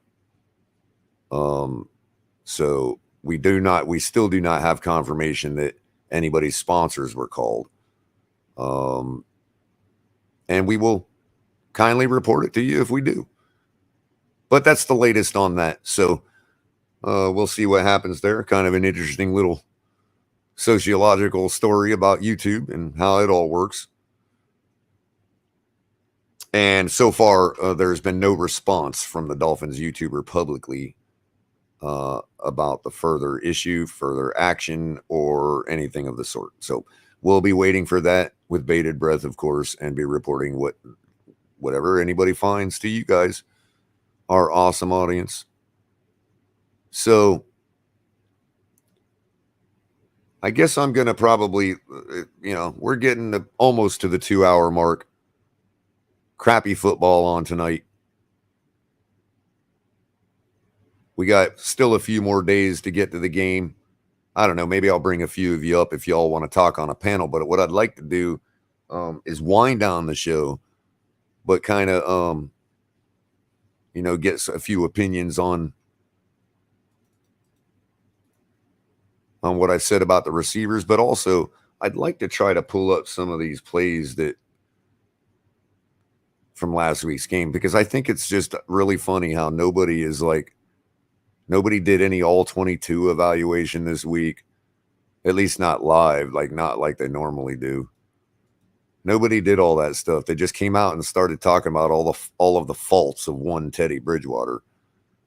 So if I don't get to it tonight, I would like to spend some time Saturday morning with coffee and a cup of Culler and look at some of the all 22 from the Bengals game.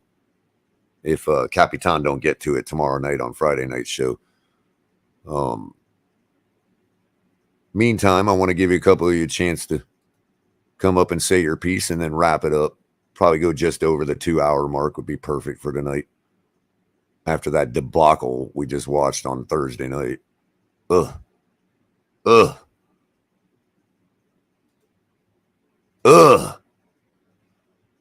Just terrible. What's that? Playoffs? Don't talk about it. Playoffs? You kidding me? Playoffs? I just hope we can win a game. Well, I think they ended up pulling it out, but damn. What's up, Greg? How you doing tonight? What's up, T-Berry? Welcome back, buddy. Terrible tonight. What's up, Culler? You see, I'm back. One thing I love, I say this shit every time, boy, we love them Dolphins. We'll talk all night. I'm telling you, man. I'm telling you. What's up, Greg? You said you weren't doing so good tonight? Yeah, the Broncos lost, and I'm in Doug's Pick'em League, and I'm trying to win, and I picked the Broncos, and they lost. Brutal. Let Russ cook, they said. Still not a bad pick, though, given what we saw out of the Colts. Yeah. Hey, look, I'm going to go ahead and rewind it so I can get out here and give some other people a chance. But Culler, go ahead, buddy. Hey, bro, I don't disagree with your point about that pass to Chase Edmonds at all, bro. I'm just saying the guy is actually known for catching passes. You see what I'm saying? And like I say, I agree with you. You saying throw it to a wide receiver. True, but this guy is like a wide receiver and a running back body. Like if you look at his career stats, he got more catches than he got carries, probably. You know what I mean? That's a fair point, because I did look at his stats in the offseason when we got him from Arizona. I kind of had a look at that, and you're right. Which is why I was saying Myles Gaskin was somebody that should be kept on the team. You know what I mean? For that very reason. So, yeah, I don't disagree with you there. I just think that, again, it's one of those things that you see more people do when they're trying to really stick their foot on their opponent's neck. You know what I'm saying? You know what I'm saying? True. When you're talking about still trying to get there, you gotta, man.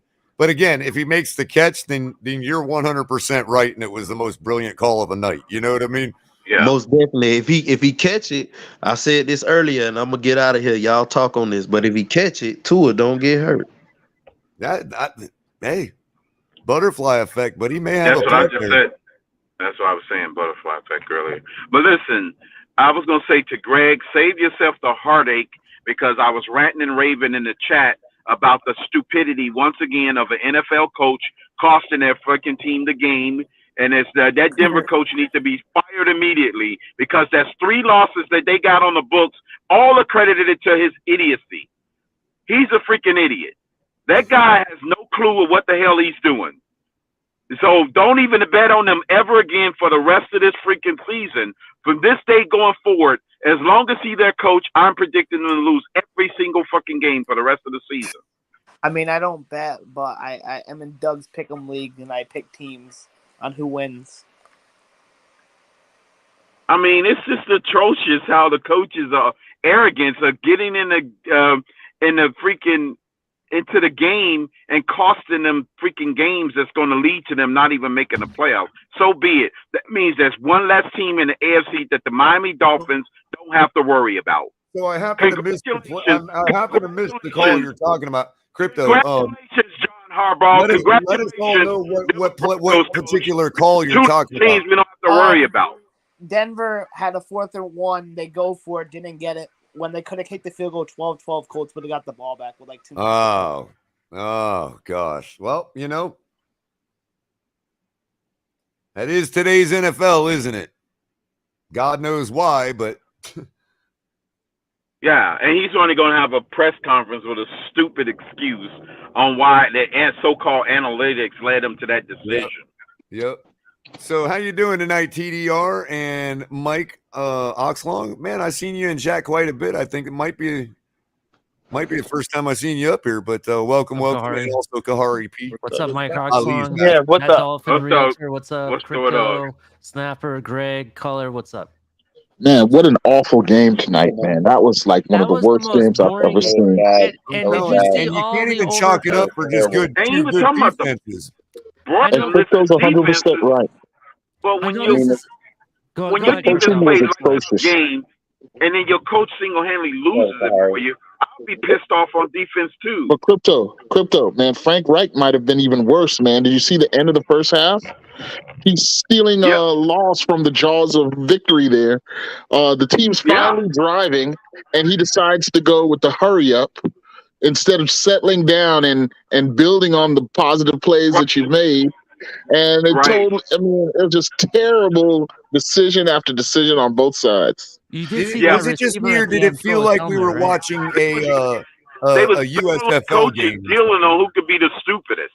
You're right, Frank Wright and him. It's like the battle of the stupidest coaches who can make the most stupidest decisions. Also, I want to point out, well, in that game, Denver was running the ball on that Russell Wilson pick. They were running the ball, and then Russell Wilson was the pick, and then the Colts went out and get a game-tying field goal. So how about real quick, I want to make sure everybody gets a chance to say something that's come up already before Pete goes, because I know Pete's going to have a lot to say. TDR, Mike, you guys got anything to add? I didn't catch the game. I just ran over the stats at the end. I caught some highlights. They looked completely terrible. The Colts are who we expect them to be, but Broncos are not the team that everybody thought they would be. Everybody was thinking second, maybe even possibly first in that division, and yeah, that's a long shot from how it looks. Ain't that the truth?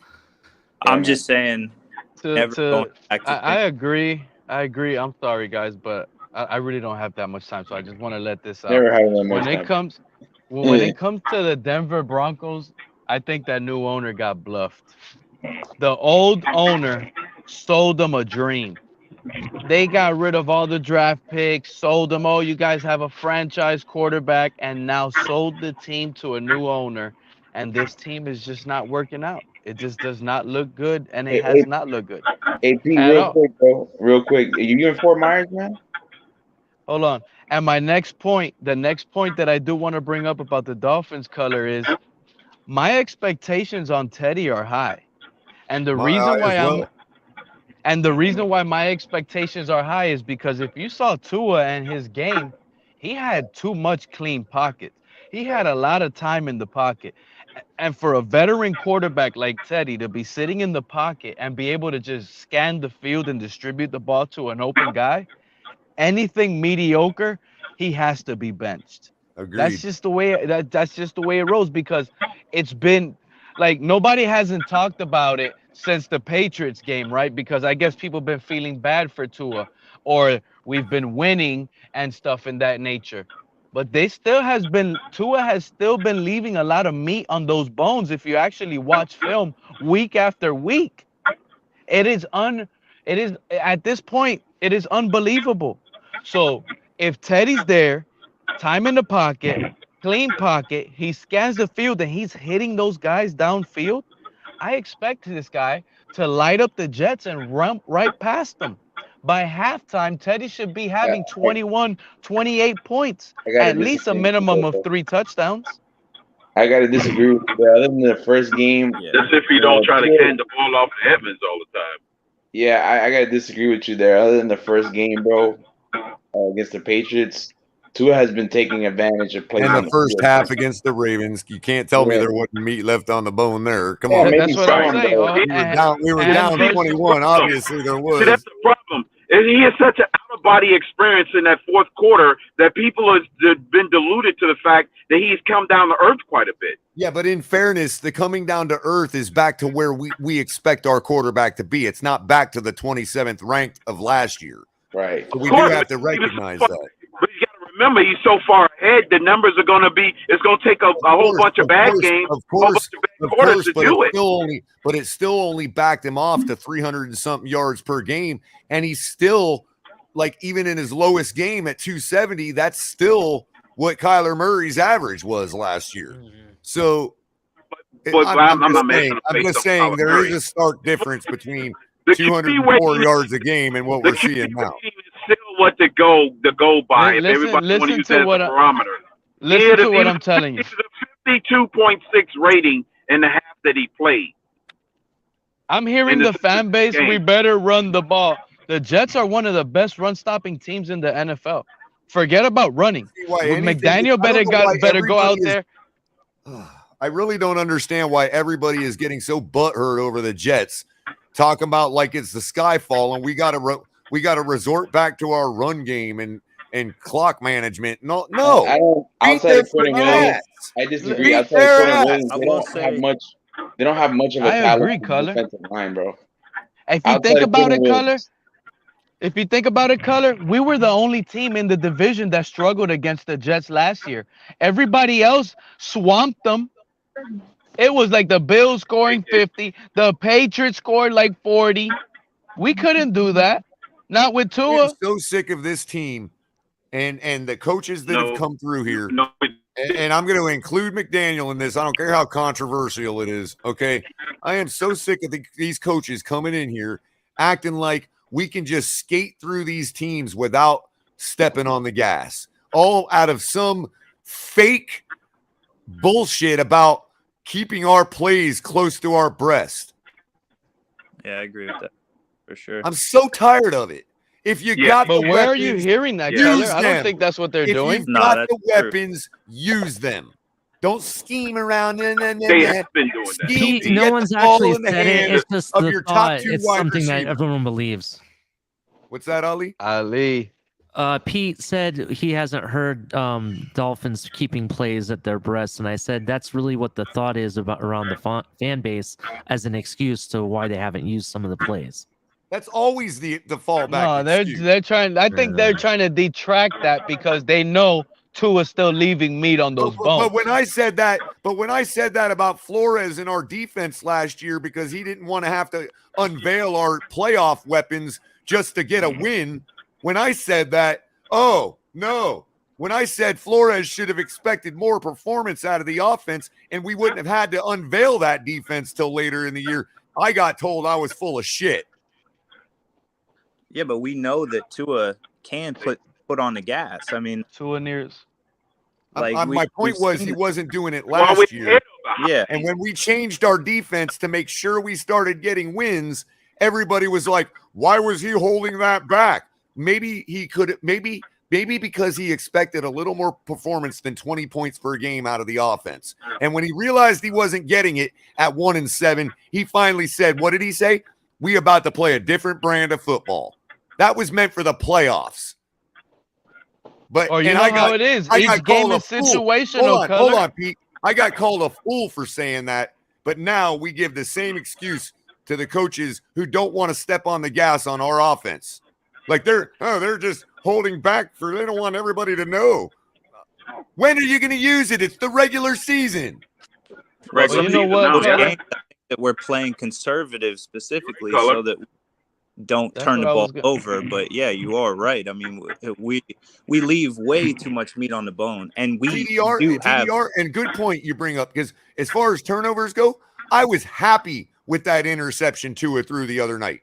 I was happy with that because all it was a punt in the long run. Culler, you remember? We could have got pass interference on that. He could have made the catch. So many good things could have happened, and the worst thing that happened is we punted on third down. Right. Culler, you remember when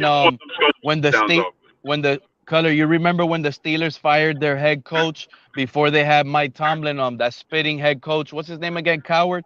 Bill Cowher. Yeah. Bill Cowher. You remember what happened with him, right? That was the issue, and this is what I'm fearing now. If you listen to what I'm trying to say, Bill Cowher had a powerhouse team at that time, but it felt like if he played the good teams, he was able to put up 40 points and it was great. But if he played the bad teams, he played to their level and played field goals and had to struggle versus the bad teams in the NFL. Right. And so Jay-Zan corrects me by saying that interception was am I wrong? Am I wrong on that? Isn't that why they got kind of rid of it? And this is the issue with Miami last year. That's one thing that rubbed me about Flores. For 25 years, bro. 100%. And to Jay-Zan's correcting me, saying that pass happened on second down. Okay, fair enough. So the worst thing that happened, though, was we punted on second down. But to my point, against the Bills, I'm sorry, against the when did the 3rd and 22 happen? Against the Bills, right? 3rd and 26, right? Or 22? 3rd and 22. Right. Okay. But there again, that if that doesn't happen the way it did, it's either incomplete or it's a punt or we get a pass interference call. But look what happened. It was completed. Holy shit. What a novel idea. Is the guy that's going to open our offense up. I mean, I feel like Tua has definitely proved himself to be better than Teddy as far as right now. And then also these cornerbacks that the Jets have, I'm not saying they're world beaters or anything, but I mean, based on our previous 4 games, it's probably that they're the best that we've gone against or that we will go against. Now you're saying that without having seen Teddy play. Yeah. Wait. I will submit to you we've seen Teddy proved based on that longest pass play of the season that Teddy was able to throw the same pass to Waddle. Hence, that would have been the same kind of play in the second half against the Buffalo Bills, given the same scenario. So Teddy was capable of beating the Bills. Agreed. I don't know who's arguing that. To those, to you guys up here that we've seen Teddy play. Tell me what you've seen Teddy play. What you have to do now as a Dolphin fan is eliminate the Minnesota Vikings, Teddy. You have to eliminate all that. You have to visualize what you see Teddy doing as a Dolphin with this roster. This is what I'm doing. This is what I'm seeing. I don't care what he's giving me. But what I'm seeing, on the field sample size. Hold on. You got 3 plays as a sample size against Buffalo, and you got a relief performance against the Bengals on a Thursday night. And this is what. And listen to me, Culler. When the quarterback, when the team, whether they should be in their fields or not, the team was dealing with their main quarterback being in the hospital. And you're going to lay all that on Teddy. Did you watch the game Thursday night? And the good news is we get our answers this weekend. What are you talking we get some about, answers. I'm not blaming Teddy for nothing. Teddy got us the lead, bro. I'm actually, yes, he was the only one that scored it. What? I don't get you, Culler. Why you like? What's going on? Because it sounds like you're saying that you asked if we've ever watched Teddy, and we got to throw out all his accomplishments and just look what he's done in Miami. No, well, he actually did look good in Bengals. Oh, I see and what I'm you're not saying. hearing. I see what you're saying. I'm not hearing that. I'm not hearing enough of that. And now the Bengals game, I hear a lot of complaint on Teddy in this, but that's like the warm-up game for him to get him ready and prepared with these guys. That's the way I see it. So you gotta judge him as a whole. You can't more for Teddy, man. Yeah, like Teddy is not going to throw those layered balls like what Tua has been. I mean, you'll see a different performance from him. What? He hit the longest pass play in the Dolphins so far this season. Yeah, but that's not the a Dolphins layered in the ball. NFL. That's not a mid-range ball. Like, you see what I'm saying? Yeah, he hit a 60 in the air, but throw against the Bengals. Now you're making me defend Teddy at our worst now because I don't like the gaslighting. But listen, the very first pass play he threw that was short of the first down sticks was all Teddy. Thank we you. made a field goal on that possession. That was freaking Jason Sanders. Imagine coming off the bench, your first play is 3rd and long, and he hits that, bro. He didn't convert it, but you're right, Culler. I'm glad you reminded me. Stole the words from my mouth, Crypto. As far as the gaslighting goes, he came in completely cold. I'm not trying to say that Teddy's the greatest thing since Swiss cheese. He's not, right? He's not the greatest quarterback of all time. But we don't know what he can do with these weapons in this offense yet. He wasn't the sole reason we lost that game. It was cumulative. We missed the extra point. We missed the field goal in the first half. And when Teddy gave us the lead, the freaking defense crapped the bed and gave up a bomb to freaking on a 0 blitz play to T. Higgins. Yeah, I just don't get the certainty that Teddy's going to suck. Threw a stupid interception. No. You're back to that crap, man, dude. It could have been just that pass has been debated all week. To say that it's a stupid interception is not even near. Like, if we wouldn't have missed on our miscues by any consensus, bro. So then what happened? In the fourth quarter, if it wouldn't have came, he missed the hot read. It's questionable Could whether be the ball Gesicki was missed even the hot read. intercepted in the first place. You know what I honestly think? Okay, look, do happen. It would have been nothing because we would have still had the lead had we had them first half miscues with drop touchdowns, missed extra points, and missed field goals. We would have had a big enough lead where the interception would have been irrelevant at the end of the game. Okay, so now we're saying that Teddy is going to somehow click this offense and he's going to look better than Tua has looked. Nobody said. See, this is where the problem is right here. I expect it. I expect it. Nailed it. I expect What does this have anything to do whether he's going to look better than Tua if he wants to act We're talking about how if fine. he can beat the I Jets. expect it. You're talking about the offense going to just start ripping with Teddy. That's what I'm saying. I expect it to be a high-powered Do you really offense think under Tua is Teddy. the only I quarterback really in do. the league that can take our team and whoop the Jets' ass with it? No, Right. That's not what I'm saying. We will lose, but still, we have the potential to beat them, just like Culler said. We should beat them, and Teddy should look better than last game because what you said. We're coming out of like all this emotion. I mean, we got Waddle crying on the field. Crypto, Yeah, you're muffing in and out. You're muffing in and out, Crypto. Okay, can you hear me now? Loud and clear. Okay, Teddy should look just as good as Tua did against the Ravens in a 0-0 game when everything is on the line. Not when everybody's playing prevent defense and you up by 1,000 points and there's nothing else for the lose and you ain't got nothing to do but throw touchdowns to wide open wide receivers strolling through a defense. And why do you think I expect a high-powered offense, Crypto? This is what I see. Anything less than a big performance, Teddy doesn't belong as the starter. I'm sorry. What McDaniel has dialed up with these little speedsters, yeah, I know they're banged up, but there's no excuses. There's no excuses. If these guys are on the field, these guys are getting open. You make a great point. My expectations are for Teddy are just as high as they are for Tua, if that's what you meant, PDR. You know what I mean? No, like, I expect higher than that. Tua. You know what I mean? Because Teddy better come out and play better than Tua. Hold on, Pete. I've been saying all summer that the team we've built and the team we have makes the quarterback irrelevant. Exactly. And we haven't seen that yet this year. Somebody needs to start stepping on the gas with the play calling. And you know what, Culler? Let me ask you a question. When things on that offensive line aren't doing right, and you got offensive linemen getting called penalties for illegal man downfield, everybody loves to blame the linemen, but who really does that fall to, man? Somebody has to have more control of this offense. Here's the so real who's to blame question. on that? Here's the pertinent question that nobody wants to ask. How the hell does Tyreek have 10 catches for 180 yards and we only score 15 points? Exactly. It's not fair for us to not be able to score in the red zone. I told you we would struggle if Tua don't let it go. We're struggling in the paint.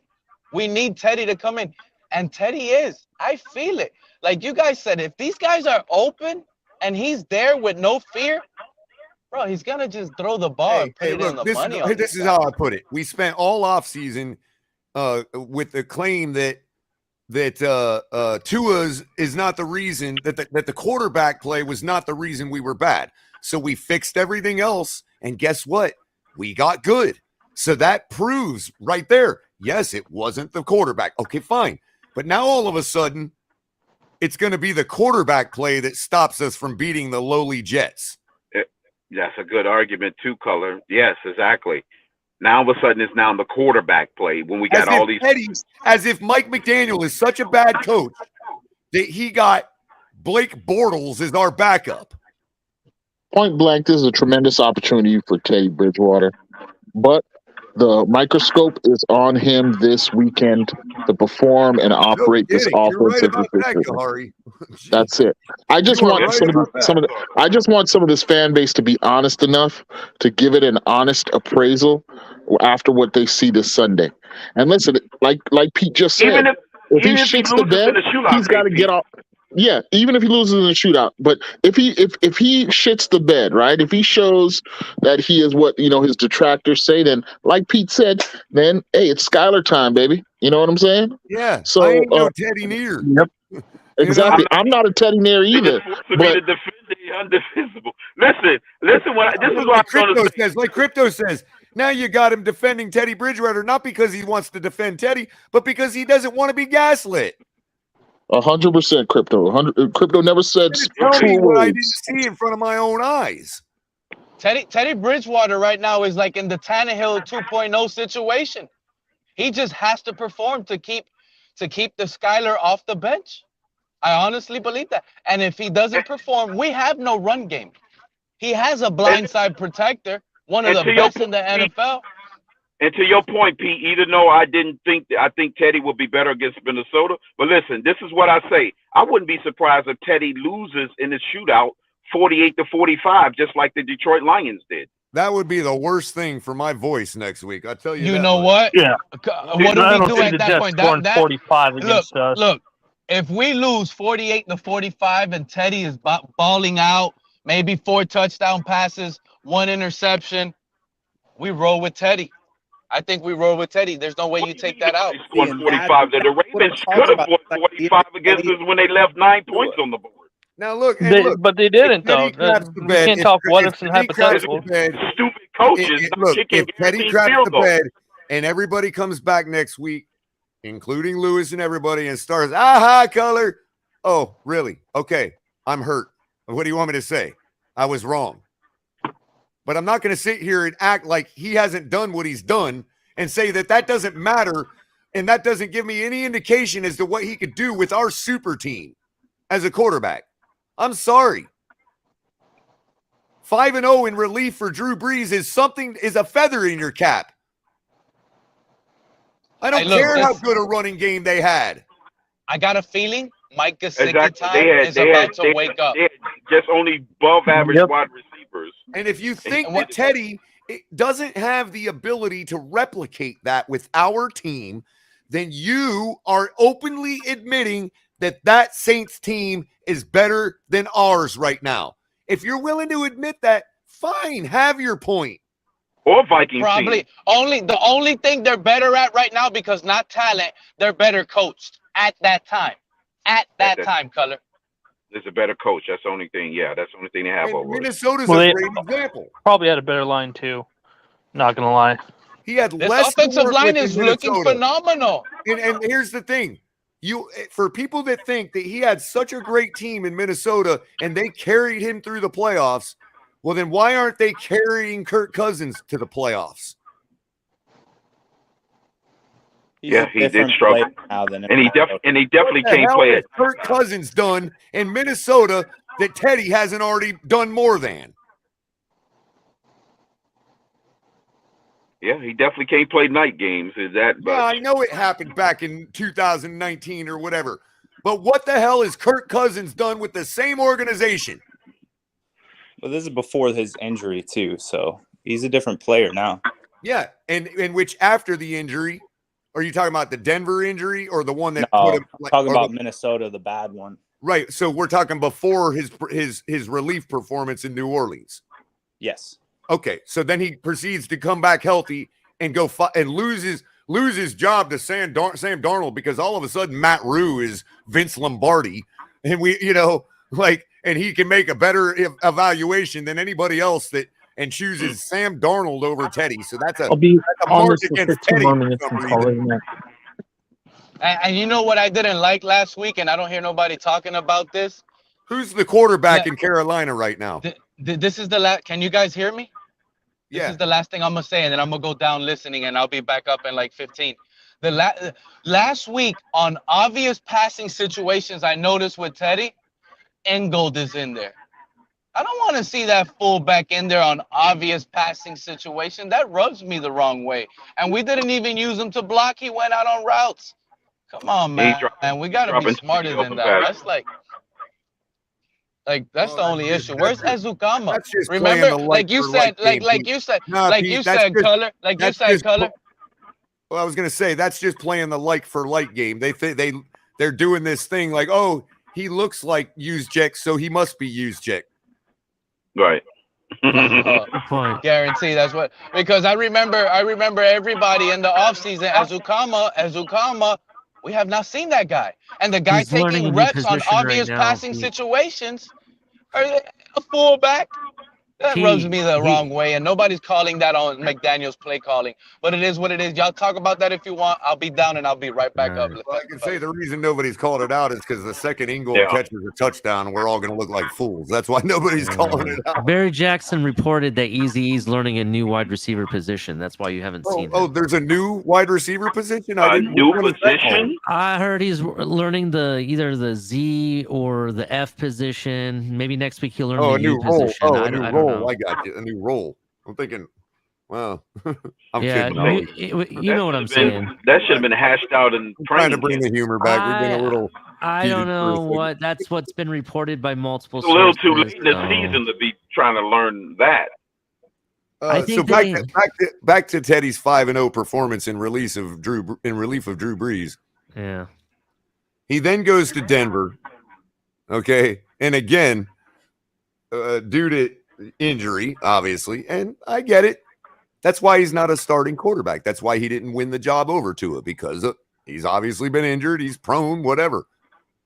My point is, in Denver, he's still amassed a 7-7 record, but we're talking about a team now that has changed very, very little to the one we just saw tonight.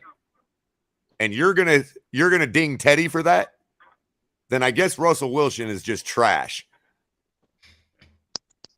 Yeah, coaching. Because right now he's not gonna lie, he is playing like it. I'm just being honest. Coaching. is the problem. Coaching, Thomas, but for some reason they felt the need to replace the coach from last year. Exactly, because they thought they were going to get Aaron Rodgers with this piece of crap coach they got. Right. But if Denver was our team, their coach would have been safe last year, regardless of the quarterback performance.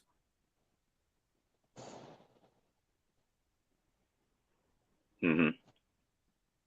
Especially if you're talking about we're going to bring Russell Wilson in. Now, yeah, you're talking about a ploy to get Aaron Rodgers, but which he wasn't leaving Green Bay anyway. I'm trying to tell everybody that. Like that. To be honest with you, I doubt that didn't even enter their mind. I know it's this Denver coach. Harbaugh's another one. If I were the players, I'd want to kick both their asses. They still had to plan for the possibility of not getting Aaron Rodgers. They still hired Nathaniel Hackett for his own merit, whatever that was. You know what I mean? My point again, we're straw manning now. That I had nothing to do with the coaches as to why the Denver Broncos are trash football team. I mean, it has everything to do with the coaches. It has nothing to do with Teddy Bridgewater. But are you talking about last year's Broncos? This year's is definitely solely the coaching. This is the coaching is. He lost all 3 of their games this year. Now he comes to Miami, looks,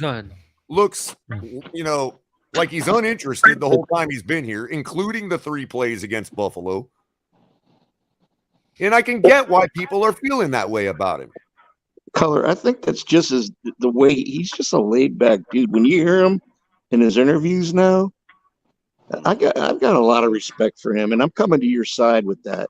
And that's kind of, you know what, his presser today kind of reinforced me too. It was like getting a second win for me. I'm like, what are we talking about? People using the wastebasket emoji for this guy. I know. Get the hell out of here with that.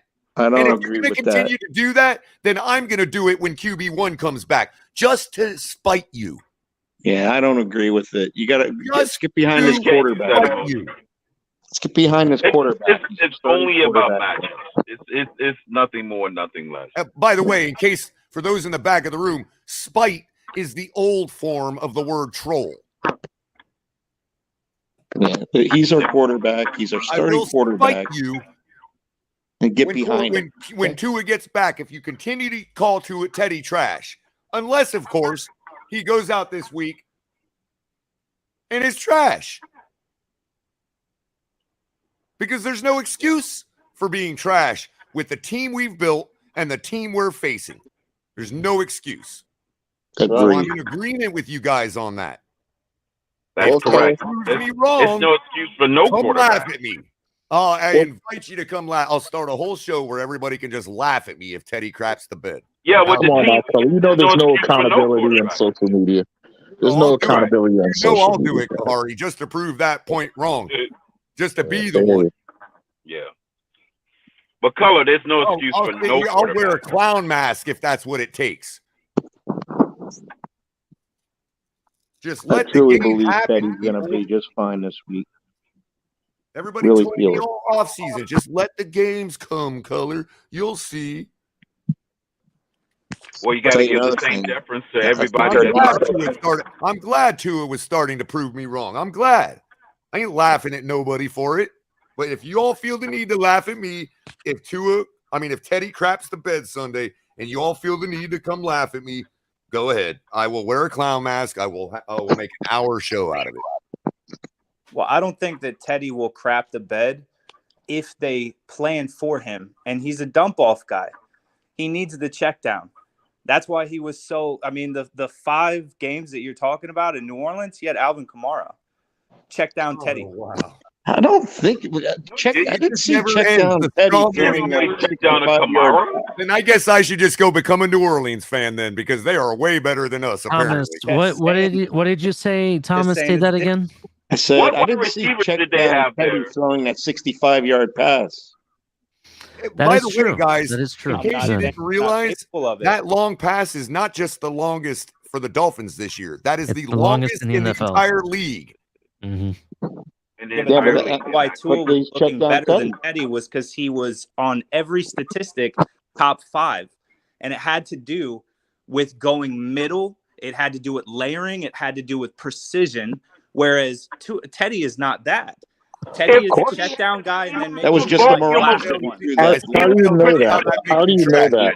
I still fail to see how that makes Teddy trash.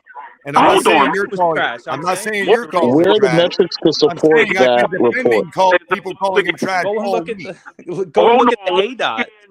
If you extrapolate the same thing that Teddy did in the Cincinnati game and extrapolate that against the freaking Ravens, who had the propensity to give up long, large passing plays, it would have been the same outcome. The same production would have happened. Can I also say that Teddy didn't have one? Hold on, Crypto. Teddy didn't have one thing Thursday night that we need to really judge him, and that's the first drive, scripted drive.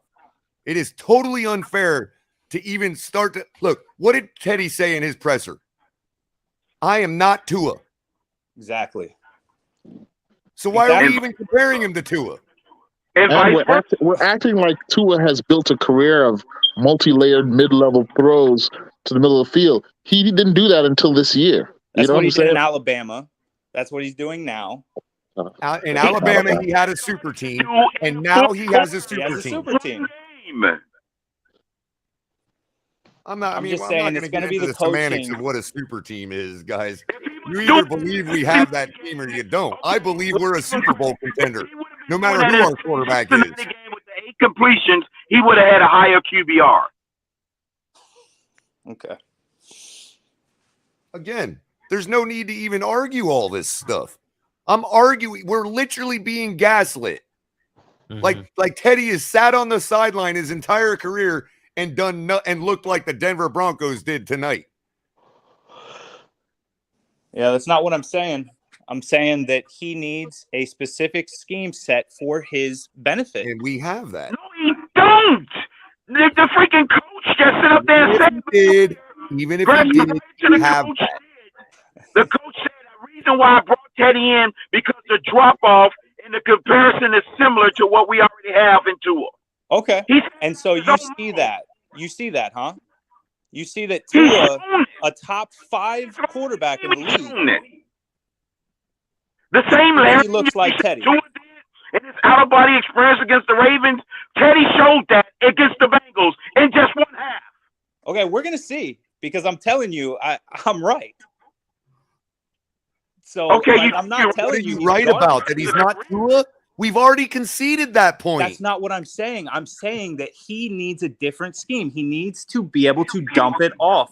And he had whatever scheme he needs. We have it. And if we do it the way that, I know that we have it. Teddy Bridgewater get his clock clean for not dumping off a ball. I'll wait. I don't know what you just said. Did Teddy Bridgewater get his clock clean for not learning how to dump off a ball? Which quarterback got their clock clean for not dumping off the ball, like you said? Easy on True. that question, Absolutely. Tua needs to learn this, for sure. That did happen to Teddy against the Bengals last year, so... Last year, did he get hurt? Wait a minute, guys. I am not going to start this, and I'm going to take Mike's point. I'm going to take Mike's point as a valid point. But that's where it ends, guys, because I don't want everybody to start throwing out everybody that's gotten a concussion in the last year like they're doing on Twitter. That is not my show. But I appreciate the point, Mike, because the point is valid, okay, that others suffer the same thing, Crypto. But I'm not going to sit here and listen to watch the whole chat and everybody here start listing every concussion that's happened in the last 3 weeks like they're doing on Twitter. I ain't going to do that.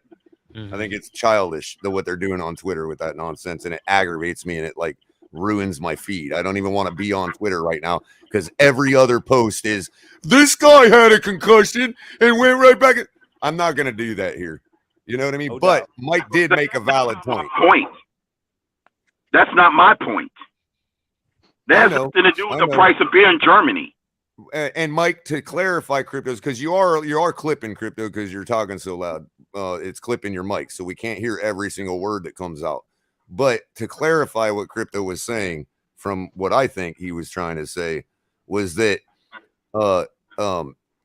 it wasn't about getting hurt or getting sick. It was about or concussed or anything like that. It was about holding the ball for 6 seconds, having the entire field available to you, and taking a sack by a single tackler.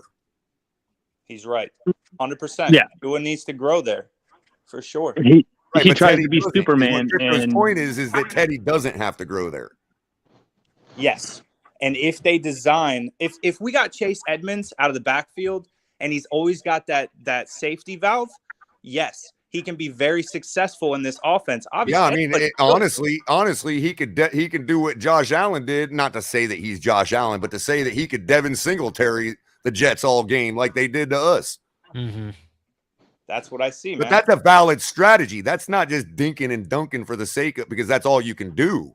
That's not he what came in cold last week and threw a 13-yard strike for almost the first down through 2 defenders to Sherfield. Cold. First play he came in.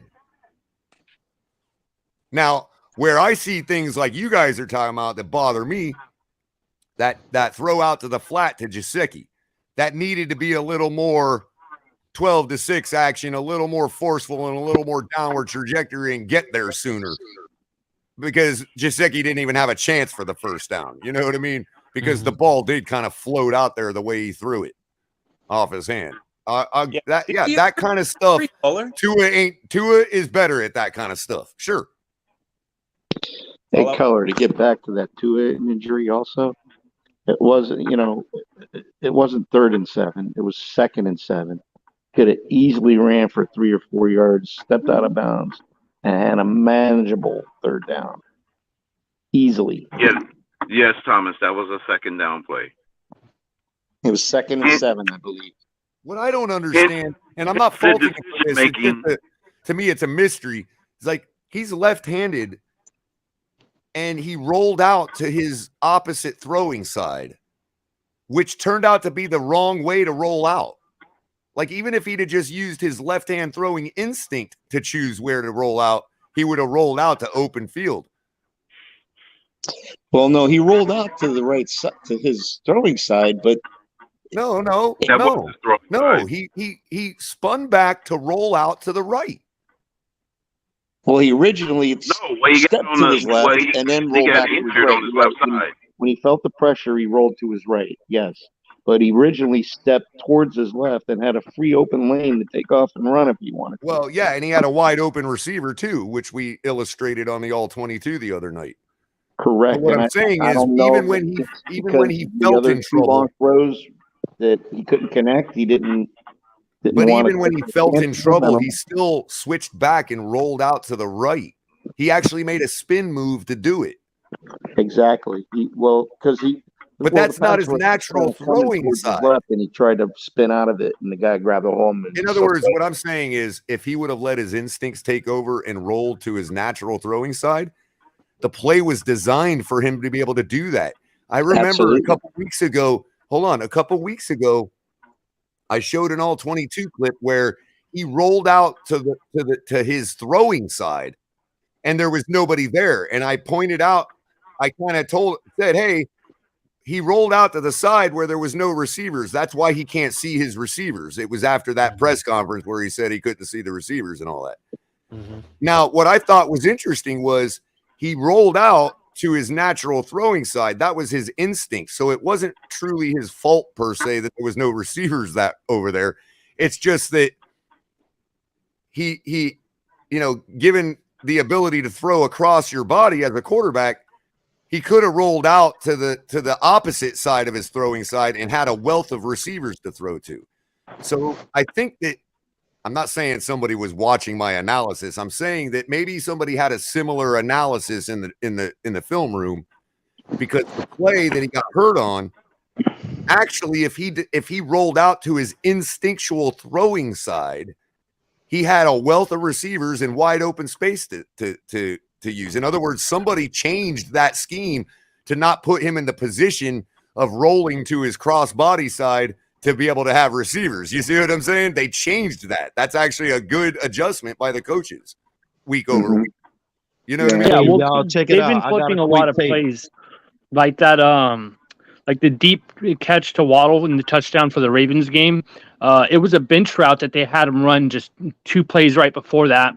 And a bench, it would going outside towards the sideline, and then they flipped that same play, same lineup, but then they flipped the bench to be up. That's and that why I made like him go Mike to the inside. McDaniel's schemes, because he'll do that. He'll run 10 different plays out of the same identical formation. It's ridiculous. Exactly, and Tua probably And I know just that a lot of people do had the that. wrong reads on it. Really gifted at crafting these plays that not only have the same formation, but start the same way.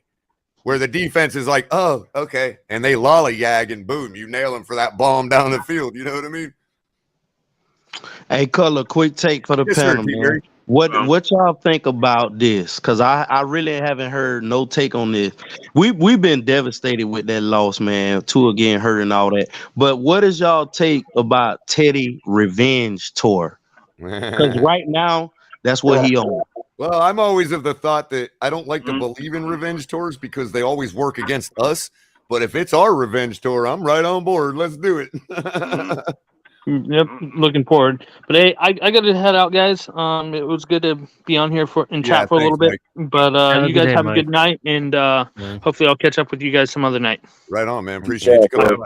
All right, See, my thought on that is like you say, man, you right. We got to focus on the Dolphins, but Teddy is on the Dolphins right now, and I know he want to kind of like make a point. I don't think he just sitting in here. See, like we underestimate Teddy. Well, not all of us, some of us. Like I don't think this dude thinking, oh, my career over. This my last stop. This my last year.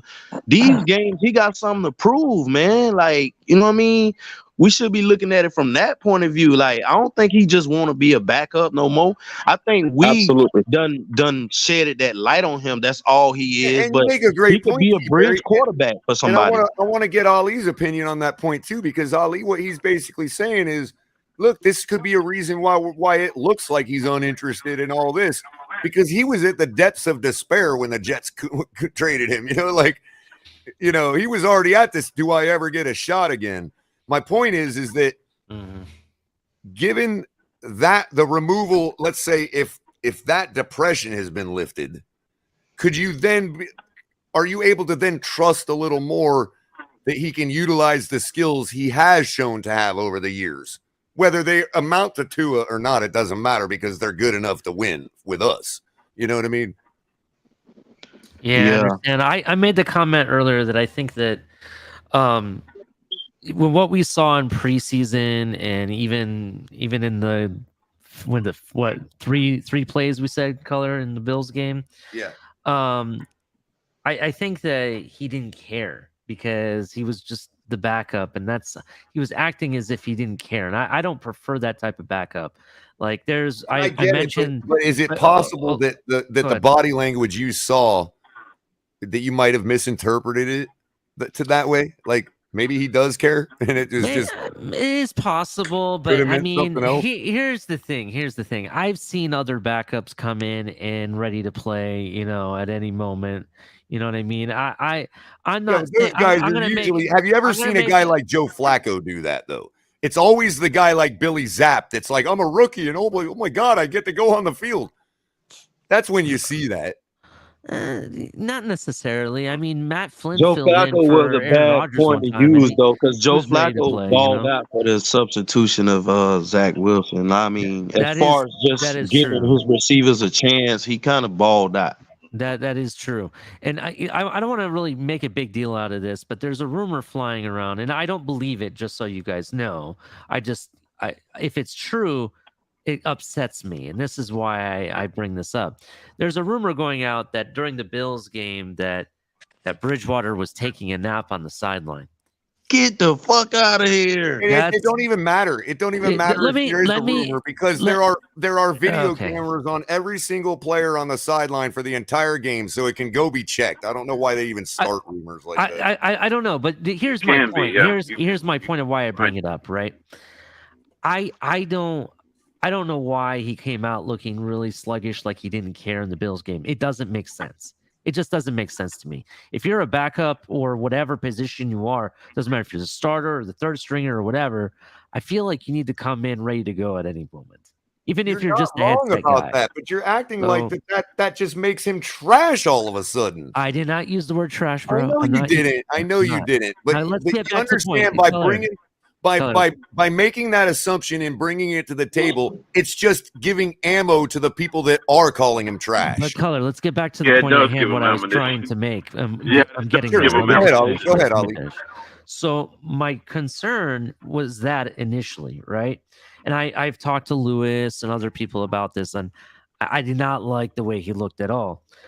But when he came in after the injury from Tua on Thursday, he looked much better, more ready to go, and I was happy to see that. And I kind of think maybe because it does look like he is going to be the starter for at least the next 4 games, I'm assuming. I think he kind of I'm not going to say regret, but I think he was disappointed that people just saw him as a backup and that he was washed out. And you're probably right. But there is a certain amount of he's at a place in his life where that kind of stuff, like he just don't bother him. You know. Yeah. You know. So in that respect, in other words, it's like a politician that doesn't care about optics anymore. It doesn't really mean he doesn't care. It just means that it looks like he don't care. You know what I mean? That could be it. I do think that, you know, to some of the other people's comments about Teddy and his play, I do agree that they do have to find a way to give him a dump off option a lot easier. I also think that we need to start making sure that we need to spread the ball around a lot more with Teddy versus Tua. With Teddy, the way he throws and, you know, the way that, and it could, and don't get me wrong, what we saw Thursday could definitely be because of the shock of what happened to Tua. You know, that could be, everybody could have been off their I'm not even talking from him. I'm talking about team wide. I understand. That's what I'm talking about. Everybody team wide could be bad, and we're just blaming him because, you know, the quarterback is the most. And that's his job, to be honest with you, Ali. It is fair criticism. He's the backup. Yeah. That's his job. I understand, to take but that heat. You know what I mean? That is true. And what I'm trying to say is that I kind of think that we need to open it up more and start spraying the ball. I want to see Craycraft getting more opportunities. I want to see. And I would. Here's the thing that encourages me, Ali, because you just talking like you're talking just got my juices flowing. That's why we love letting everybody talk. You know, because yeah, definitely got some juices flowing. And I'm thinking, you know, first of all, Tyreek, given that this quad injury or whatever is not going to preclude him from playing in the game, I'm pretty sure Tyreek is chirping in his ear just like he does Tua. I'm sure he like, does. And what I mean by chirping in his ear, what I mean is, hey, dog, don't worry about me. I'll get there. If you see even 2 guys on me, throw that freaking ball. Yeah, I understand that. And I think Teddy's the kind of guy that would actually do it. You know what I mean? So we may see 2 or 3 long bombs this Sunday. You know what I mean? Yeah, but I want to see Waddle incorporated more. If Cedric Wilson is good to go, I need to start seeing him incorporated. And I hope to God we get Easy in here, man. It's been too long without him, to be honest. And then there's the one other point that I was going to couple that with, Ali, was that then there's Mike McDaniel, who's probably telling Teddy, look, you're not the guy. Everybody, look at the way they're shitting on you. You're obviously not the guy. You know you're not the guy. We all knew you weren't the guy. We all agreed on that and had this conversation before the season started. So go out there and do what you got to do. If you start slinging it around Jameis Winston style and you're 30 for 30, so what? We're probably kicking the Jets' ass. Yeah, I'm totally with the thought of him playing like Jameis. Like, I know a lot of people be like, what? No, what I mean is I want him to go out there not afraid to throw that bitch. Fuck it. Exactly. You know what I mean? Exactly. Give your receivers a chance. And look, that's my point. If he goes out there and throws a bunch of interceptions because he's slinging it all over, right? And we lose the game, well, what if he doesn't do that and we lose the game? How is it going to be any different for Teddy on Monday morning? Let's say he doesn't want to retire after this season. I need an answer to that real quick. How is it any different on Monday morning, no matter how Teddy plays it, if we lose? That's true. That's so, like T. Barry says, well, let it all hang out, bro. Maybe we'll get something nobody's ever seen out of Teddy before. That's definitely possible. We're getting it out of Geno Smith. Here's something to look at too. Let's say Teddy's not ready to hang it up yet. All right, maybe he wants to stick around for another year or two in the league. Or His whatever. team almost put up a 50 burger. Then this is the time for him to show up and show everybody, all the other teams, because he knows he's not the guy, as you said, Culler. Show the other teams what he still has in the juice, and maybe he gets another shot somewhere. You know what I mean? And what I mean is, I'm not even. Yeah, that's a good point. But going forward, we still are unclear about the status of our quarterback. Secondly, there still is this idea of Skylar. And thirdly, if he goes out there and does something nobody's ever seen before, then we still have to start thinking about what Teddy really is with this type of team and start asking the questions, is that all he needed his whole career? Because we've asked those, we've stated the same things about Tua, and you look at a guy like Geno Smith, it's not like Seattle's a world breaker, a world beater. And look what maybe he's doing after 11 years in the league. Yeah, maybe those coaches needed support as well. If everybody says, "Oh, Tua can be Drew Brees," well, then why can't Bridgewater be Geno Smith? He's already better. Culler, did you hear Teddy's conference today? Yes, I did. Yes, I actually did. I was, what I might pull. I'm going to pull that up right now. So I don't know if everybody's seen it or not. But did you hear when he said it's the most weapons he's ever? Yeah, I heard all of it. And I want to give the audience. We got 80 people watching. I'm assuming everybody's seen it because we're all Dolphin fans. Hit that like button. Hit that like button. Yes, thank you, T. Berry, for the reminder. Everybody, hit the like button, subscribe, share, get more people up in here watching this, and thank you so much to everybody that supports us monetarily and with the liking and sharing and subscriptions. We are going to hit 5. We're slated to hit 5,000 in about 30 days, and I know from having watched over the numbers for the last 6 months that you guys will make that happen in 15 days. So appreciate every single one of you. So I'm gonna pull this up real quick. I don't know how much of it we have on our video. Maybe I'll just pull up it was kind of lengthy, but I'll go ahead and pull up what we have first. If it's not enough to illustrate the point, then I'll pull up the one from the Dolphins website. Ours is 8 minutes. So I think we got a good portion of it. All right, cool. Give me just a second, guys. But this is what I was going to ask you guys. If you were feeling good about what he said yesterday with, he knows he's not as good as Tua.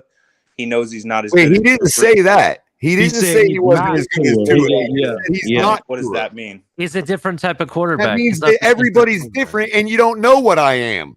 Yeah, right. He doesn't play the same style as Tua. Tua is a fucking very accurate, knowing when to get the.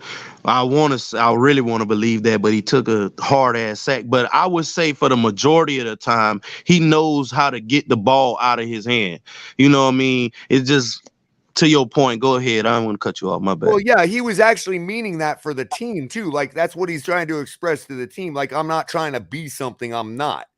Right. But what I am is still freaking good. I don't know any quarterback that would be like in this league that would be like, no, I'm not as good as that guy. Even if they knew they weren't, they ain't going to say that. That's not what he meant. He meant that he's not Tua. Just like I tell people, Tua is not Drew Brees just because he looks like him. Facts. Okay. Facts. All right. We just hope he can't be playing like him. That's all. That's the way I took it. I'm going to play the presser, and everybody can obviously decide for themselves. I don't want to put. Culler, look at Raven 187's comment. He's not wrong. Where's it on? Let me pull it up real quick. It says, you sign a top 5 left tackle when healthy in offseason for a left-handed quarterback speaks volumes. Well, I mean, others have said that. I know Pete said that a dozen times. Yeah. He's not wrong. Yeah. All right. We'll see. Now we know he's got the true blind side.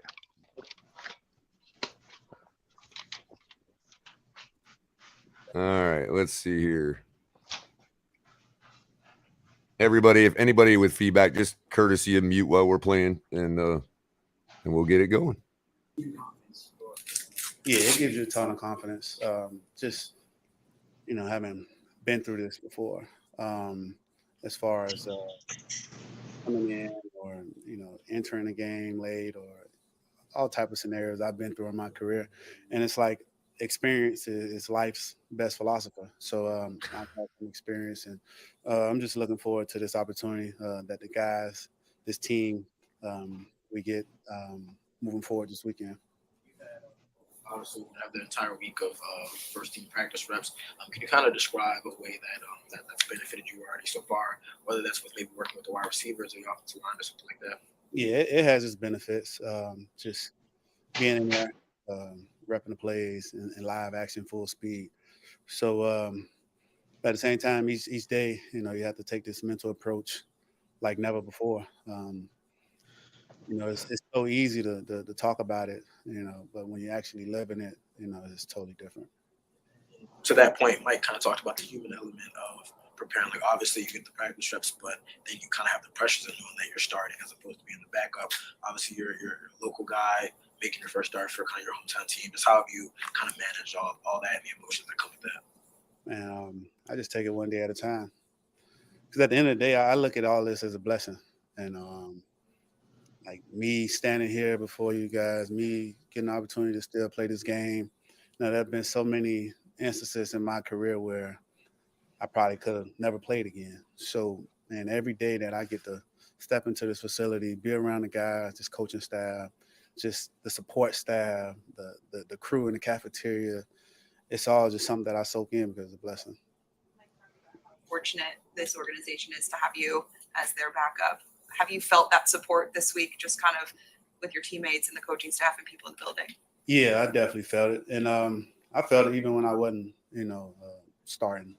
It's just so many genuine vibes around here, and the energy is contagious. It goes a long way, and it starts from the top and it trickles all the way down to the locker room, to the support staff, even the cleaning crew. Their energy, everything is just is top notch. You might mention a sense of relief that here among your teammates with you as a starter. What kind of things, your experience filling in for a starter, what kind of things can a backup quarterback do to kind of ease the minds of his teammates who might feel a little jittery? Honestly, it's just be yourself. I can't be Tua. I had to learn the lesson when I was in New Orleans. I couldn't be Drew Brees. So it's like, as long as I continue to be myself, the guys realize, man, this guy's been faking. He's not trying to be something he's not. It's like, it's a sense of relief. Like, okay, yeah, we know we're getting the real version of him. It's not trying to be something he's not. And that's just my approach every day. You referenced the time with the Saints in 2019. What kind of similarities do you see between that situation and now? It was just an opportunity to prepare a full week, just to be around the guys, be in the huddle with the guys, let them feel my energy. I feel their energy, and just ready to go play, honestly. Something that's different or unique about the way this offense operates or this team that maybe. I just want to further illustrate the point he was making about not being Tua and not being Drew Brees. What I think it's important to realize is the nuance of what he's saying there is your guys depend on you. Okay. And over time, they get a certain image about what are the things they can depend on you for. Now, some of those things can be just as good as the things that they depend on somebody else for, but they're different things. So if he comes in acting all like, yeah, ain't nothing changing here, guys, I'm Tua. Or he goes into New Orleans, ain't nothing changing here, guys, I'm Drew Brees.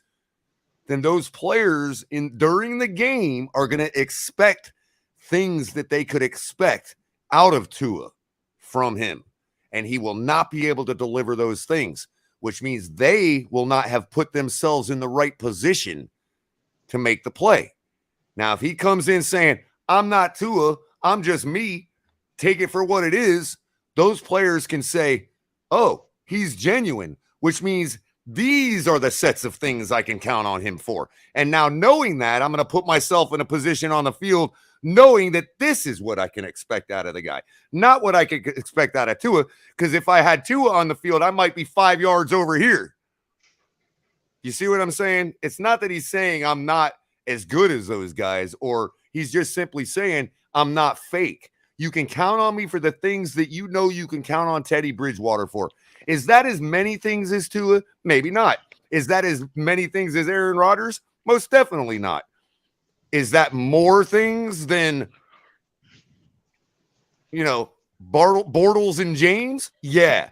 Is that more things than Sam Darnold? In my opinion, yes. Matt Rue was a complete idiot. I agree with that. Matt Rue was terrible. Just like the Broncos coach. Unless we're going to anoint Matt Rue Vince Lombardi, I don't need nobody in my own fan base telling me Teddy's trash because Matt Rue chose Sam Darnold over Teddy Bridgewater. I can't help Matt Rue with that. Agree, Culler. So I just look at it like, look, haven't seen him play in a while. Haven't seen him play in this capacity in a while, other than last year with Denver. But none of us watch all Denver's games, so we can have conjecture. But really, none of us really seen all of Denver's games last year. Maybe there are some of you that might. I don't know. Yeah, I watched some of it, and to be honest, bro, he was like, you know what I mean? He wasn't the worst. He wasn't the best. He was like fucking 16, 17. Right. You know what I mean? Right. Now, could you at least say, let's say for a Miami boy in Denver, could you see how he might not be really happy there? And it wouldn't that as a quarterback that's not a top echelon elite quarterback, because elite quarterbacks wouldn't let that affect them. But let's be honest. I have to disagree right there, Culler, because any position, especially the quarterback position, you thankful no matter where the fuck you at. And then when you're a captain, like he's literally been a captain on every team he been on. This probably like the first time on a team and he's not the captain. So we also don't know. We also don't know the nature as to why Denver got rid of him. In other words, they're going through organizational changes. They just got bought by new people. Well, you saying he's not a captain on our team versus Denver? Well, look who else was in the room in Denver. It's not hard to be a captain over two blocks. Well, I don't want to get too. I disagree. Have you ever played football? You don't just become the damn captain because you're the quarterback. That is expected of you, but that don't mean you are. Right. Well, that's true, but still, look at the competition. I don't want to get spun out on that, guys. People have made the same argument about Tua, and I don't want that to turn into this. So I want to continue to play the video. But to your point, I think it's T. Berry that's making it. My icons are too small to really see right now who was actually just making that point. It was either TDR or T. Berry. It was me out. T. Berry just talking. Okay, gotcha. And so, but to your point, I will. We've got time. So after this is done, I'll play the McDaniel presser from today too. And maybe, it will help garner some answers for you on those concerns that you're talking about. You know what I mean? I'm not really concerned at all. I got or anybody. What I meant was it'll illustrate what they feel about Teddy in the building. You know what I mean? Oh, okay. Yeah. So we'll get on with this one, and then we'll move right on. Culler, can you grab the press conference when McDaniel was in Greer? Yeah, that's what I was talking about. Crypto. We're going to play that next. Yeah, we're going to play that Teddy. Next. Yeah, we're going to play that next. I don't know if you can hear me or not. Oh yeah, I didn't hear it because we're going to play that next. I'm putting context on the proximity between him. Yeah, because that coupled with this presser, I'm like, you guys did have me doubt. Like, don't think I don't take what y'all say into consideration. I'm not like in the back of my mind, in my private mind, it's not like I'm, oh my God, Teddy's the next Dan Marino. I'm just saying, like I have my own concerns too. He specifically hunted a guy like Teddy. Right. And seeing this presser today, coupled with what McDaniel says about him, has reinforced my confidence even more that we're going to kick the Jets' ass. So I'm going to go ahead and continue playing. Or the Vikings. Maybe you haven't experienced before. Man, there's so many weapons on this team. And I honestly think or believe it's the most firepower that I've ever been around. So, just the combination of talent, the guys' skill sets, the mental. Sidebar: if we're going to believe Tyreek, about his comments about Tua before they took the field together, because Tyreek is a star wide receiver or a NFL player, then we have to take what Teddy's saying about his evaluation about the talent he's had at other teams. Should we not? Right. We should. We gotta listen Exactly. to him. Because he knows it's a serious upgrade. Right. So he's saying what he's basically saying there is Kamara Shmamara. It didn't do nothing for me. You know what I mean? Mm-hmm. Capacity of being able to retain information and go out there and execute at a top-notch level.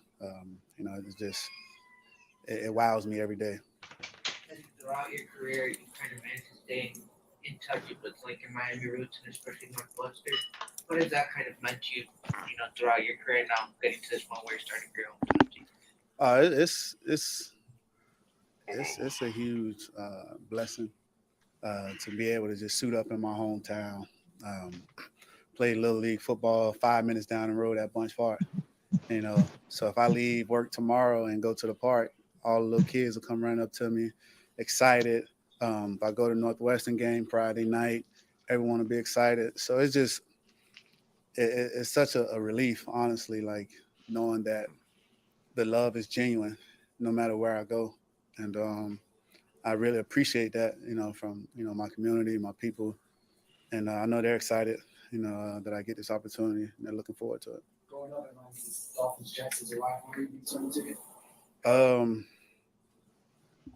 It did, some of the years that I really paid attention to it. But I do understand the history of this rivalry, just being a football fan.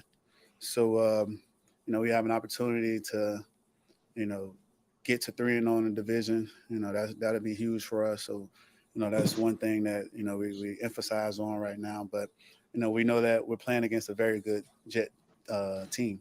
It's a young team with some young talent, but those guys are playing some good football.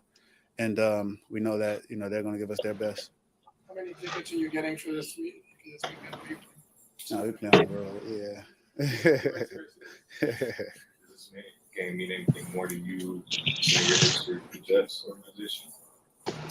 Man, honestly, every game is the same, because I just respect the game. I respect all my opponents, and know that each week you're going to get each team's best. I spent OTA and a training camp with the Jets, but I look at it as like they help save my career.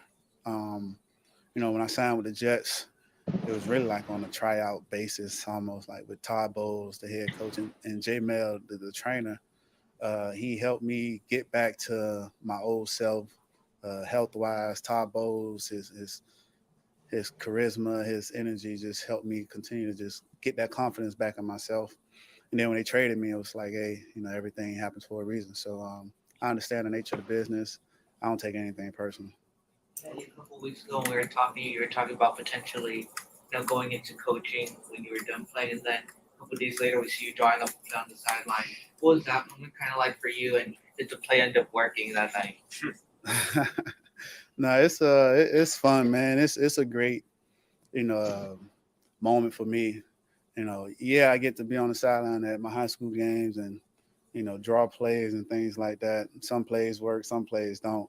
But it's really something that I always talked about when I was playing for different teams out of town, just allowing, people to see me in the flesh. Because there's so many kids, in the Bunch Park area, the Liberty City area, who want to be a Teddy Bridgewater, look up to Teddy Bridgewater, but they can only see me on the television. So when they can see me in the flesh on the sideline, the high school kids, they can touch me and just interact and realize that I'm human just like them. That's food for my soul. It's a big game for the West. Yeah, definitely a big game. So What do you think about your boys that are going up against them? we always got a chance, man. Hey, Chances. I like us every week. That's better for you. Teddy, how has this sort of mini bye been, catching your breath after that Thursday night, having 10 days between games? Man, it was great. It's always great to have a moment to reset and for it to come that early in the season. I think it was great for everyone because we've been grinding since training camp. So you get that nice weekend off to get away from ball, spend time with your family, Like I went to Lion Country Safari with my son, had rhinoceros and all those animals walking across the truck. Damn, I was that man. I could, man. My mom lives close enough to Lion Country Safari to hear the lions roaring in the morning. Damn, you Man, right there, bro. Hey, Right out there. there, man. I missed my chance to see this. What, man? Damn, man. I need to go out there more often. But it's just great, man, a reset. And then when you come back, it's like, all right, you remember your purpose. Like when you're away, you're with family, that's your why. And then when you come back, for me, especially, it's like, okay, you remember your purpose. So thank you. Thanks, Teddy. All right. I love selling houses out in Loxahatchee. Yeah. Hey, Culler. Yes, Hey, sir. Culler. It's not necessarily lions roaring. It's just a real loud purr. Pretty much. No, somebody told me that big cats don't roar; they purr. Just a loud purr. Let's see. Make sure I got the newest one here. I think this is the newest one. Yeah. We should listen to what the hell the assistant coach had to say about the tight ends and things, man. That shit right there. But I don't know, this your show. I'm just saying that right there was a lot intriguing to me because, I feel like, he got Mike McDaniel ultimate trust. I mean, he the assistant head coach. And the things that he was saying, I kind of like his shit. He's so blunt. He like, hey, man, if you can't help me, I can't help you. You know what I'm saying? Like, You ain't getting on the field straight up, just like that. That shit, that's what players really need. I played football. Sometimes you need, like, for me, everybody takes a different approach. I understand with this new world, but I came up in that way where I guess. Go ahead. No, go ahead. That was I just had something that wasn't muted. Sorry about that. Oh, okay. Now I was saying I came up in this world where, that coach getting in your face a little bit, having you run an extra couple laps, all that shit was like more motivation, you know what I mean? And it actually helps you. Hey, you remember fireman carries, bro? Fireman carry? Yeah, we had like if they would count, throughout the practice how many times we screw up. And we'd have to do fireman carries at the end of practice, full pad still, and we'd all have to partner up and basically throw somebody over our shoulder and run 40 yards up and down the field like 10 times. Damn. Around your waist. And I was all about $157 playing football. So you know who all the 300-pound linemen came after to pick their partner. You know what I mean? I'm like, what?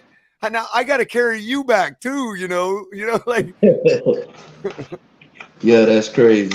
Nah, we had them suicides back in our days, and Oklahoma drills, and goddamn, as far as disciplinary, we was just run. Knocks to the head on Oklahoma. How about that 12-minute run? I'm so tall, it's really hard for me to get lower. The long run. What I mean? I hate Oklahoma drills, man. You're right, Coach Cooley say if Rod Payne ass starts walking on this run, he gonna stay out here until the Roosters come out. Yeah. I think we do have some footage of what these Oklahoma drills actually look like. Let me see if I can find it.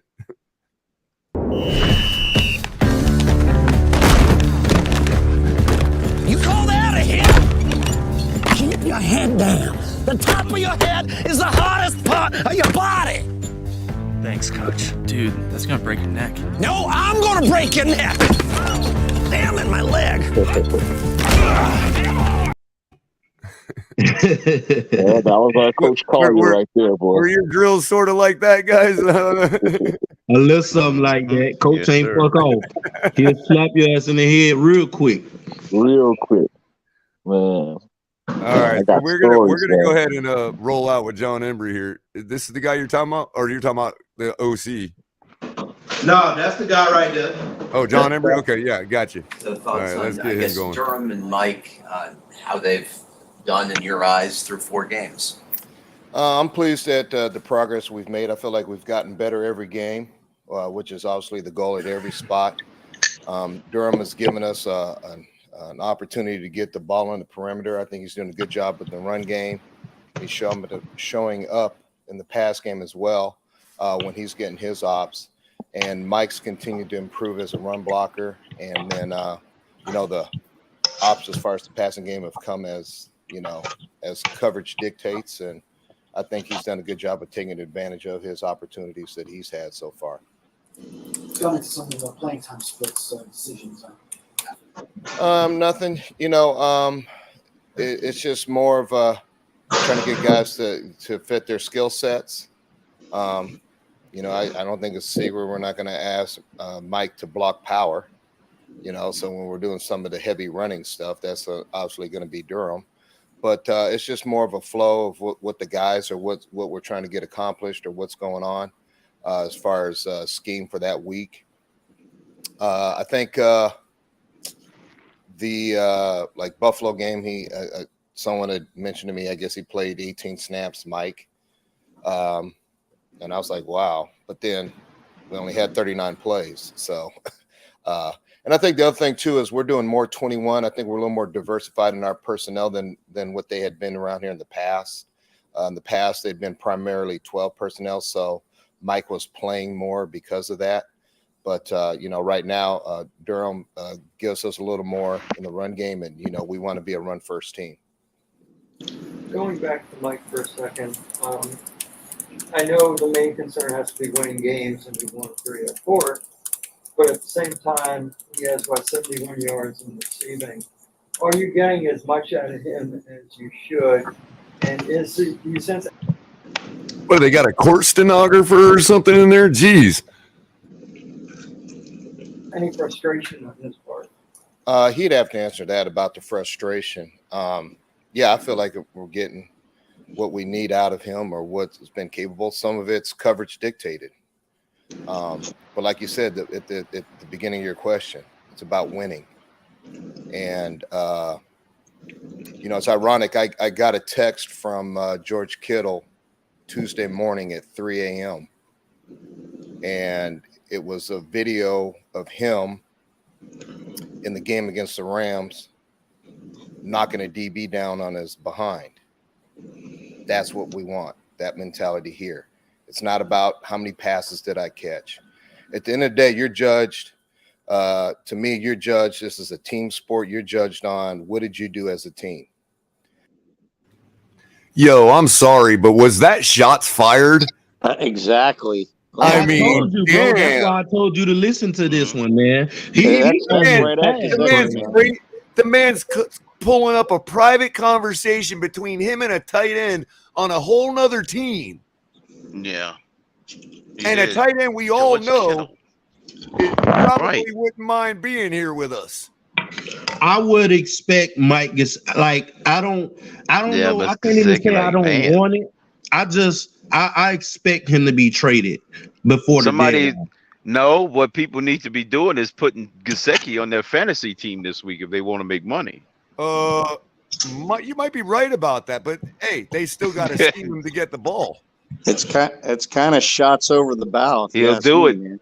I'm telling you, that's their way of telling you. Any tight end, he could have just said, "A tight end I worked with in the past sent me this," and it would have been stinging enough. But to bring up George, George Kittle, there you go. Number one. Shots fired, Gesicki. Now, I know you haven't blocked me yet. I know you haven't blocked me yet, and I appreciate that. I wonder how Miss Fins is feeling about this one. But what I'm saying, I'm willing to arbitrate and be a conduit for your voice to the Fins tailgate community as to what you think about these shots being fired across your bow, bro. Are you going to come out and perform? Are you going to show everybody why the Dolphins have you on their roster? Or are you going to be like this? Are you going to be like this guy I'm watching right now from Denver, dropping the football in the end zone? Yeah, I don't know. That man, Miss Fins. Where's Miss Fins at? That's what I just said. Miss I Finn, she know. not gonna be happy about this one. I'm telling you. EM Dolphin fan says Gesicki deserves every shot, especially after all those shots he took at Flores. Karma, baby. Yeah, I mean, Yeah. I get He what did Ian's take a saying. lot of Deserves shots. every shot across the bow, not a shot to play. But yeah, 100%, Ian. Yeah, Ian. Man, I think That's a good Gesicki point. a real good player, but right now, man, you obviously not fitting our scheme, bro. They not trying to scheme you open. They not making plays directly for you. Yeah, I and now and mean, also Well, it they seems need that he's to if they not want to wanting give to be his very. trade value high Wait a enough. minute, crypto. Wait a minute. One other thing, to use the words of our owner, it sounds to me like Gesicki is not being very collaborative in the building. Right. Just saying. Just saying. It's not being collaborative at all. Anyway, if anybody got one more comment before I start it back up? To me, Culler, when you see the all 22, he rounds off a lot of his routes is just not a crisp route runner, and they're probably getting sick of it because this type of offense, you have to run precise routes because it's all about putting the ball in a certain spot. Except when Teddy Bridgewater's your quarterback, then you blame him for the interception. Yeah, Kyrie KP, good one. I think he was good one, KP. That's a good guys, one. Hey guys, you don't see Darren Bevel coming out today telling us why Teddy Bridgewater or is saying that he got a text message from let's say Darren Bevel. Who is he brought up? Oh, Justin Herbert, was it? Russell Wilson. Oh, Russell Wilson. Yeah. Oh, okay. Yeah, is he up there this week like, yo, I got this text message from Russell Wilson showing me this gorgeous freaking dime he threw to the correct side of the tight end. You know what I mean? I mean, Teddy said all the right things Right. that he airmailed that pass, but if you look at it, it was a hot read. Right. But you know what, Thomas? You just nailed it on the head. Let's say at this point, it doesn't even matter whose fault the interception was because the quarterback took ownership of it. Great Spoiler point, alert. Thomas. This guy is Excellent about point, to tell Thomas. you who fault it was. Spoiler alert. This guy about to tell you who fault it was in this I get it. interview. But see, that's why Teddy took the high road, took responsibility, because he knows everybody's going to talk about it and it'll speak for itself. Do you see Gesicki coming out going, oh, man, I totally broke the wrong way, bro. That was all, I ain't going to let Teddy be on Teddy. Teddy's a nice guy, but he shouldn't be taking the fall for that. No, you saw Teddy do that. I'm the quarterback. I'm the leader of this team when I'm on that football field under center. And I'm telling the public right now, I threw the ball to the wrong damn place. It doesn't matter whether he actually did or not. He was Gesicki was too busy talking about his gritty dance. I mean, to me, I looked at it like, given that the quarterback would have had to throw over the linebacker to make that pass to Gesicki, and he had a wide open throwing lane to throw it where he did, it seems to me like Gesicki was supposed to sit down right there. I agree 1,000%. They But wasn't I don't know. on the same page. I'm not the coach. I'm not the play caller. But I'm willing to admit that the people that think it was Teddy's fault are not they are the ones that claim to know the play, and that's how it was supposed to go. I'm not going to get deep in the weeds on that, but my point is, you and I could be right. I mean, you and I could be wrong.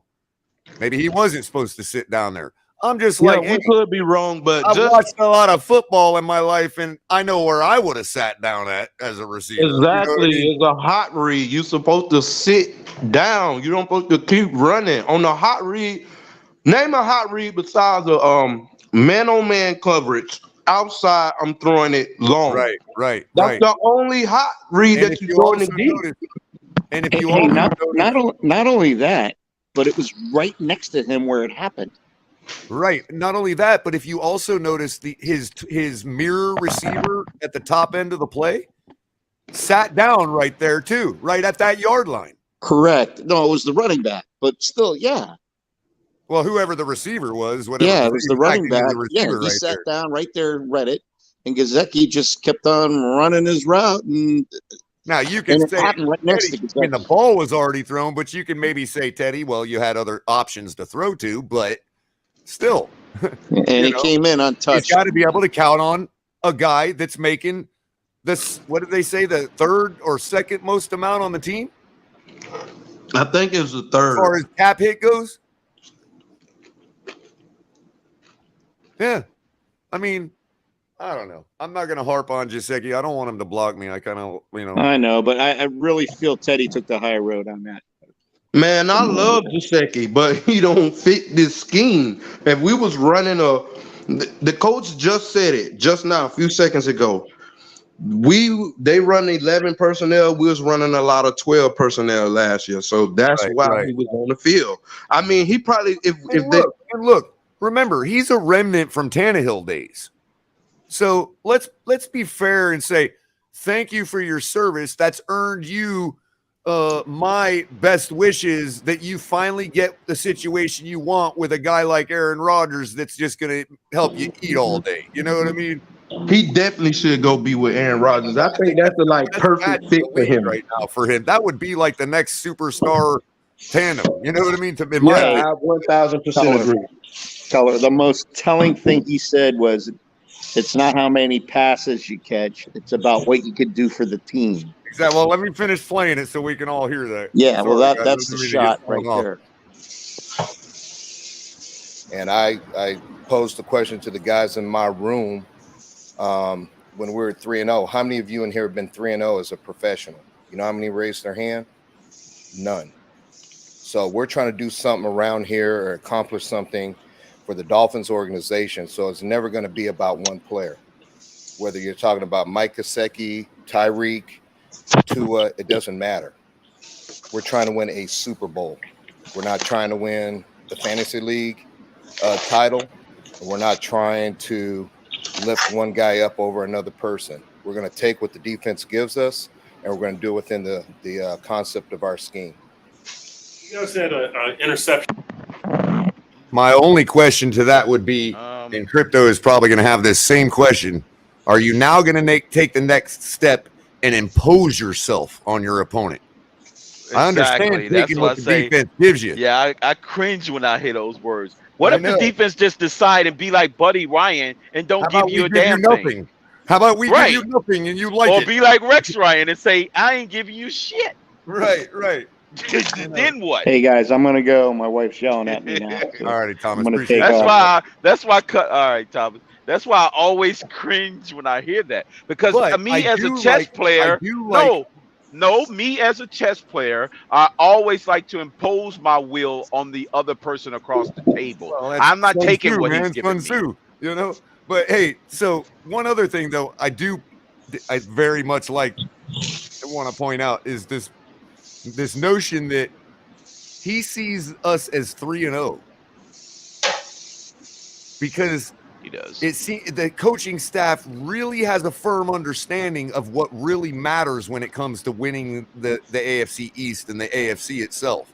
Like, yeah, okay, you need conference wins for the AFC, but we could afford one of those. We can't afford to have a loss in a division. And Teddy they understand that same. But Teddy by echoed saying the we're same 3-0, but by keeping the mentality that we're 3-0, it's basically saying, fuck the conference games right now. This is what the task at hand is, winning our division. And even if let's be honest, a big step to winning your division is being 6-0 in your division. 5-1. You know what I mean? So even if the records come close, when the records get close, which we all assume they would, because if we're beating everybody in our division, obviously we're good enough to pick up a few more wins interdivision or interconference and intraconference. You know what I mean? So the point I'm making is when it comes down to two teams that are 12-5, we took care of business by going 5-1, 6-0 in the division. Then that's really all that matters. The teams in the playoff, in your division in the playoffs don't give a shit how many conference or NFC games you won. You do need those to amass your overall record. Of course, they're important, and they can sometimes be tiebreakers even. But what are we 3-1 in the conference? 3-0 in the division. You're 3. That's why we're number 1 right now in the AFC. That's why we are the number 1 seed in the AFC right now. And obviously the Colts I mean, maybe the Colts are technically. I don't know, but you can't look. You got to throw them out NFC because games. they're a game ahead of everybody. NFC you know what I mean? games, Yeah. Right. But point being is the reason for that is because we're winning. We're taking care of business. We're not 1-3. And to those that want to point, oh, it's only 3 games. Okay, we get it, but they have to understand our excitement as Dolphin fans, rightfully so, that it's not as if we're talking about 3-0 against a bunch of garbage. That's kind of the point I've been emphasizing all year, or should I say through these 4 games, is that like people, ESPN kills me with this shit. They act like our wins are not credible wins because they're so used to pinning that on us, T-Berry. They're so used to pinning that on us. Or if that was TDR, I'm not sure. Again, I got to get. You know what? I'm it's me, T-Berry. It's me, my boy. I'm pulling my screen over to my my bigger monitor so I can actually like know. You know, like even though I was right, I might not be. But people that you just said were the same people that said we were going 0-4. Exactly. In the first 4 games. Exactly. Because of those same reasons, the strength of schedule. Exactly. That's why they said it, because those games was real fucking hard games. Right, and we all know the season, you expect, I don't care who Belichick playing, you expect him pretty much damn near to come out on top. Right, and we all know that they make lazy takes, so it's easy for them to go, oh, look at strength of schedule. Miami's going to go 0-4. They don't even look deep into it, you know? Facts. I mean, they do have 31 other teams to cover, too. We have to give them credit for that. But at the same time, you know, like, I'm just looking at it like we've been bad for so long that everybody is so used to throwing the same tropes at us that they never even bothered to think about that's why I'm the quality not of the surprised when. That's why I'm not surprised when they're wrong, like Vegas be wrong. So I'm not even surprised. I don't You know, even flip out over it. Even if, I mean, look, none of us, even Dolphin fans who know this, still, yeah, we wanted to be there and we said we'd be there, but none of us really thought in our mind we'd be better than 2-2. Correct. There were people making predictions that we wouldn't, right? Yeah. Now I'm being real too, man. I thought the best case scenario was we us would, coming but out I 3-1 didn't think and we did. and the way we got to what we got was a different story. Exactly, Right. Crypto. We predicted we would, but did we have the conviction of that prediction? You know what I mean? Right. Exactly. And here's the thing: the only way I predicted, I didn't predict it outright. I'm gonna go back. I'm gonna expose pull out my receipts right now, so nobody has to go do it themselves. Because I made the comment several times over the offseason that because we've gone 1-4 at least, including the 1-7, whatever, but at least 1-4 for the past 4 seasons straight, that regression to the mean would mean that we're likely to shock everybody and go like 4-1, 5-0, you know, and even whether we have a collapse or not, if it happens, it's not going to be a beginning of the year collapse this year because of simply that we've done that 4 times in a row. You would think, okay, we're going to come back and do one the other way around. You know what I mean? Correct. Yeah. I had us going 2-2, man, to be honest. And the best case scenario was 3-1. The only team I had us like really scared of kind of was like the Ravens. I was like, man, the motherfuckers, you know, they dangerous with Lamar Jackson, man. That was the only team that I was like really scared of, but I had like a 50% win rate over the first 4 games. I would have been happy with 1-3 as long as that one was against the Bills. Who that's said what I was that? saying. Who said that? Yeah, if it was one, point. if Or it at was least- as long as it was or at against least them. if But we you were know that was one key division opponent you had to beat. or if we were 2-2 right now, if both were to conference opponents, Ravens and Bengals, but we still beat the Bills and Patriots. we would have I'd be needed the fine with Bengals that. to lose, right? An extra game somewhere in there. So, but they didn't because they got off the schneid against the Jets the previous week. What this all indicates, before I start playing the video again, what it all indicates is that we're finding ways to win. We're not finding ways to lose. That's what it indicates. And that's the mark of a real good football team. And I love what Embry said here about we're not playing fantasy football. I would adjust that quietly a little bit different than you will, Culler. Go ahead, real quick, Kari. Go ahead, Crypto. You can. Yeah, because the fantasy football effect has certainly affected fan bases everywhere, not just our own. When it comes to this game of football, you want to be on the winning side of those grudge matches. Like I'm pretty sure tonight, Indianapolis, those guys are going home happy. They're probably going to get cussed out. They're going to get cussed out, and when they look at the film tomorrow or the day after. But they put up that dub, and that's what's ultimately important when it comes to NFL football. The stats be damned. Correct. I was going to piggyback on that. It's interesting you said that about tonight's game because I was ranting and ravings about the stupidity of Denver's coach. Both coaches made very bad decisions, but it's all a matter of if the opponent opens the door, you still have the show ability to walk through it. And that's what I was going to say about this year's Dolphin team. The past year's Dolphins weren't able to walk through doors that people open for them. Right. The difference this year, the Dolphins had the ability to step through doors that was open. Last year's 1-17 didn't do that. And there was a couple of those doors that we walked through that we haven't walked through in a long time. Now, we had the Thursday night door open. Short week. Opponent's house, good football team, Super Bowl runner-ups, and that was one door. Okay, we didn't walk through that one like normal. Okay, but we've walked through other doors. We should be proud that was the difference. Finally been able to walk through. We've been able to walk through doors that's open, and the previous Dolphins teams never did that. Team is a real football. Granted, team. The goodness of it is real. Granted, those 7 teams that we walked through the door on that 7-game winning streak, we showed we had the capability, even with a roster that was assembled last year. I'd take 6 wins with a team like that and be happy. The problem is, it's more likely you're going to get more than 6 wins with a team like that. So it's not an indicator. I'm just saying in a weird universe where that could happen, that you have our type of team right now with only 6 wins on the season, I would say I'd still be proud of that. That would be Detroit Lioness. Because we all know that a team like that is likely to have many more than 6 wins. Let's face it. Yeah. We can feel comfortable in predicting, hey, we got an easy schedule. We should be able to say that without going, oh my God, we're jinxing ourselves. You know what I mean? No, you're good. You're good. Ain't no they showed that.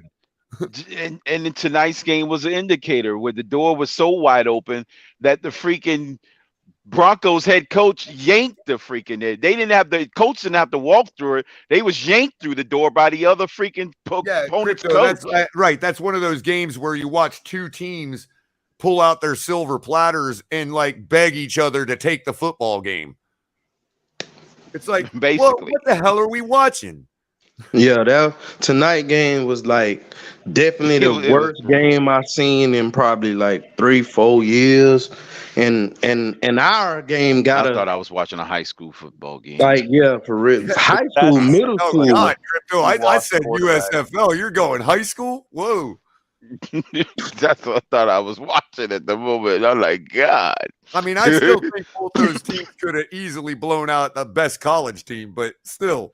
Yeah, I wouldn't disagree with that. But the way they played against each other, they would make it interesting, though. Oh, yeah, Crypto, right, and yeah, it would at least be it would still be an any given Sunday situation. Like one of those college teams could pull it off 10 times. If you play it out 10 times, you know what I mean? Yeah, I think LSU, not LSU, Alabama might make it interesting. Oh, look at Miami's defense. Always good. Maybe not this year, but you know what I mean? Like good at the point of attack. Like Canes might be able to do it. And they're bad. Yeah. They're real bad. No. Hey, I tell you this. If the Canes had to play one of those teams tonight in Miami, I bet you they go any given Sunday with the Heat. Yeah. Yeah, that heated That get to they'll their ass. I don't know. I know we're talking out our butts now, but still, I think terrible yeah, football, NFL man. speed is crazy. Yeah. Anyway, let me get this thing finished out real quick. All right, so we got about 6 minutes left on it. Last week, Teddy throwing to Mike Gesicki, and it looked Uh-huh. like the pass was behind him. And I'm wondering, what was that due to familiarity between those two, or I don't know how much? No, not necessarily. You know, Teddy just missed. It's just a little high and behind, and he's trying to fit it in a tight window. What happened on that play, Teddy, we got a little pressure, and he was hot, and that was one of the options as far as one of his answers for the hot throw. And, you know, he just missed. But it's not necessarily a timing thing. Teddy and I think Teddy and Mike have done some work in the past. I know Teddy likes to stay out after. You know, and he's learned it when he's in a backup role. He's done a good job of staying out after and throwing with all the guys. So I don't think timing is necessarily an issue on that. It was just, you know, bad luck. As somewhat experienced in this type of Well, it would be bad timing, or Gesicki ran the wrong route. Because if it was a miss, then why did they miss? Because he threw it to the wrong trajectory, which means that the timing was off. Timing or communication was off because you gotta. It not only do the quarterback gotta be reading the defense. Each player individually has to know what's going on. Mike McDaniel stresses that point, and that's why Easy E is not playing. And what I'm saying, T-Barry, it sounds like he's trying to blame both of them without blaming both of them. Without blaming both. And that's why he ultimately finished it out by saying, just bad luck. Well, I guess, yeah, I can see that. Yeah. Yeah, chalk it up. running scheme. We've seen what it looks like when it's working at its best. How far off do you guys think you are from that? And what will, you know, the guys in your room have to do to be able to make that come to realization? Well, football's a funny game. Football, every play is just that close to why it did work or didn't work. You know, right now in the run game, when we do get explosive plays, we're getting penalties. So that makes it a little worse than it probably actually is. We've had a lot of different combinations up front, you know, on our offensive line, which plays a factor into it. But I think really at the end of the day, it's just about us continuing to be consistent with our run attempts and continue to work what we do every day. You know, we got to get better at our combination blocks all the way across the board, you know, get our running backs tied in with the line. You know, there's a lot that goes into running the ball besides just handing it to a guy and saying, go get it. So different times we've had different breakdowns at different positions or different spots on the field. And then when we do have explosive plays, we've had a penalty here or there, but I do feel like we're close, and it's just a matter of us just keep chopping wood, so to speak, and we'll see what happens when it's all said and done at the end of the year. But you know, in the past, players have sometimes alluded to the fact that when they're down and can't play, that they get a little more mental work and mental reps. With Hunter Long being out over the last few weeks, what have you seen from him in that aspect? Well, you know, as far as the mental reps is concerned, it's just, you know, being attentive in the meetings and being there and all that. What I've done with Hunter, some of the meetings, I've had him just go get rehab so he can speed up the process of him getting back. He's a smart kid and a player, and he understands what we're trying to do. I think he's done a good job of keeping up.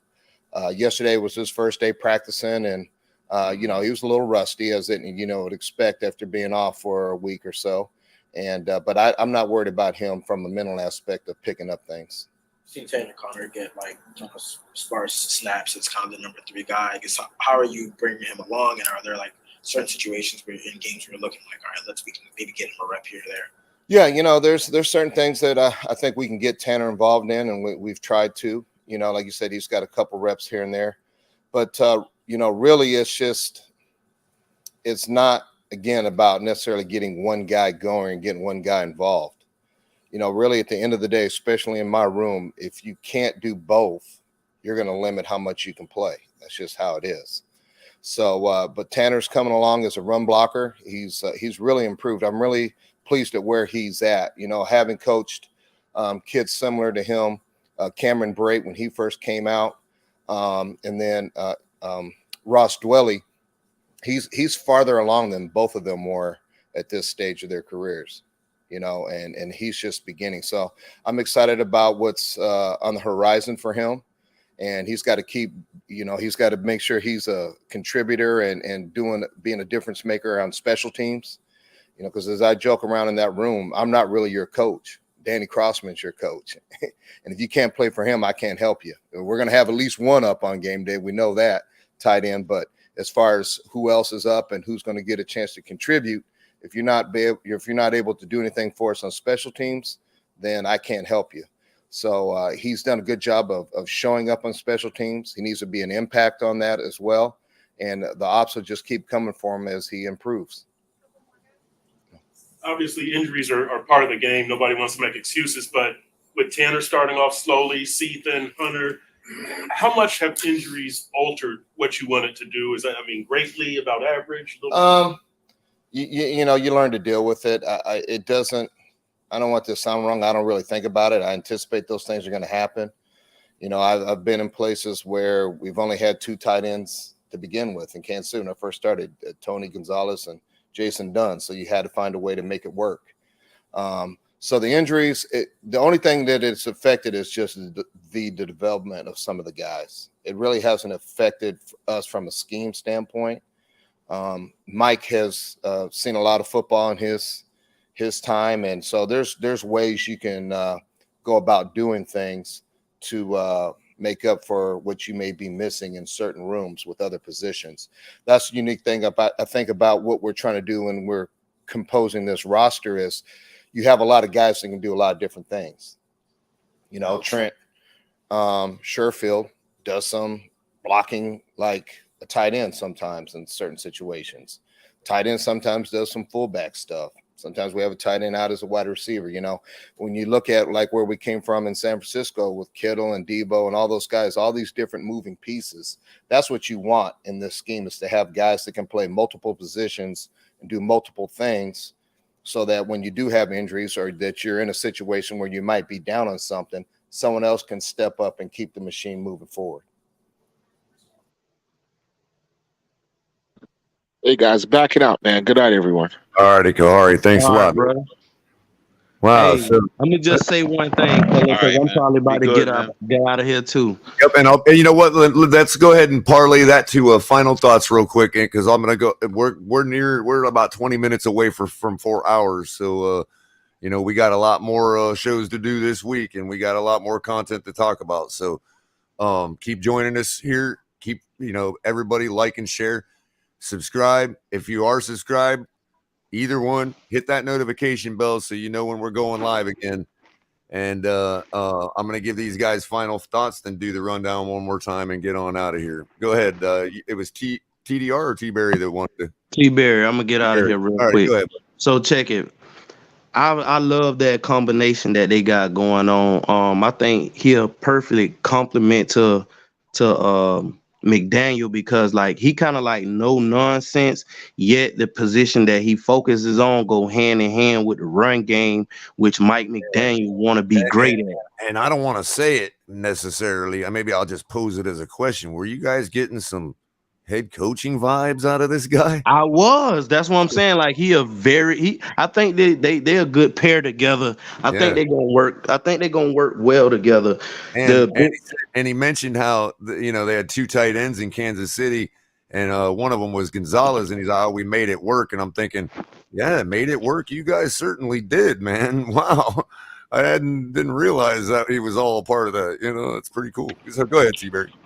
Nah, you pretty much covered it though. Like I say, man, I think they work well together, man. So I would like to see that shit progress, And the only way we gonna see that is to get their specialty out of them 2 guys, man. They both very involved in the run game. He just made it clear as he can make it. As a tight end, we don't give a damn about you, Gesicki, if you can't contribute to the way or the style that we trying to execute. I know he a good player. We all know he a good player. This is why I see him being traded before the deadline.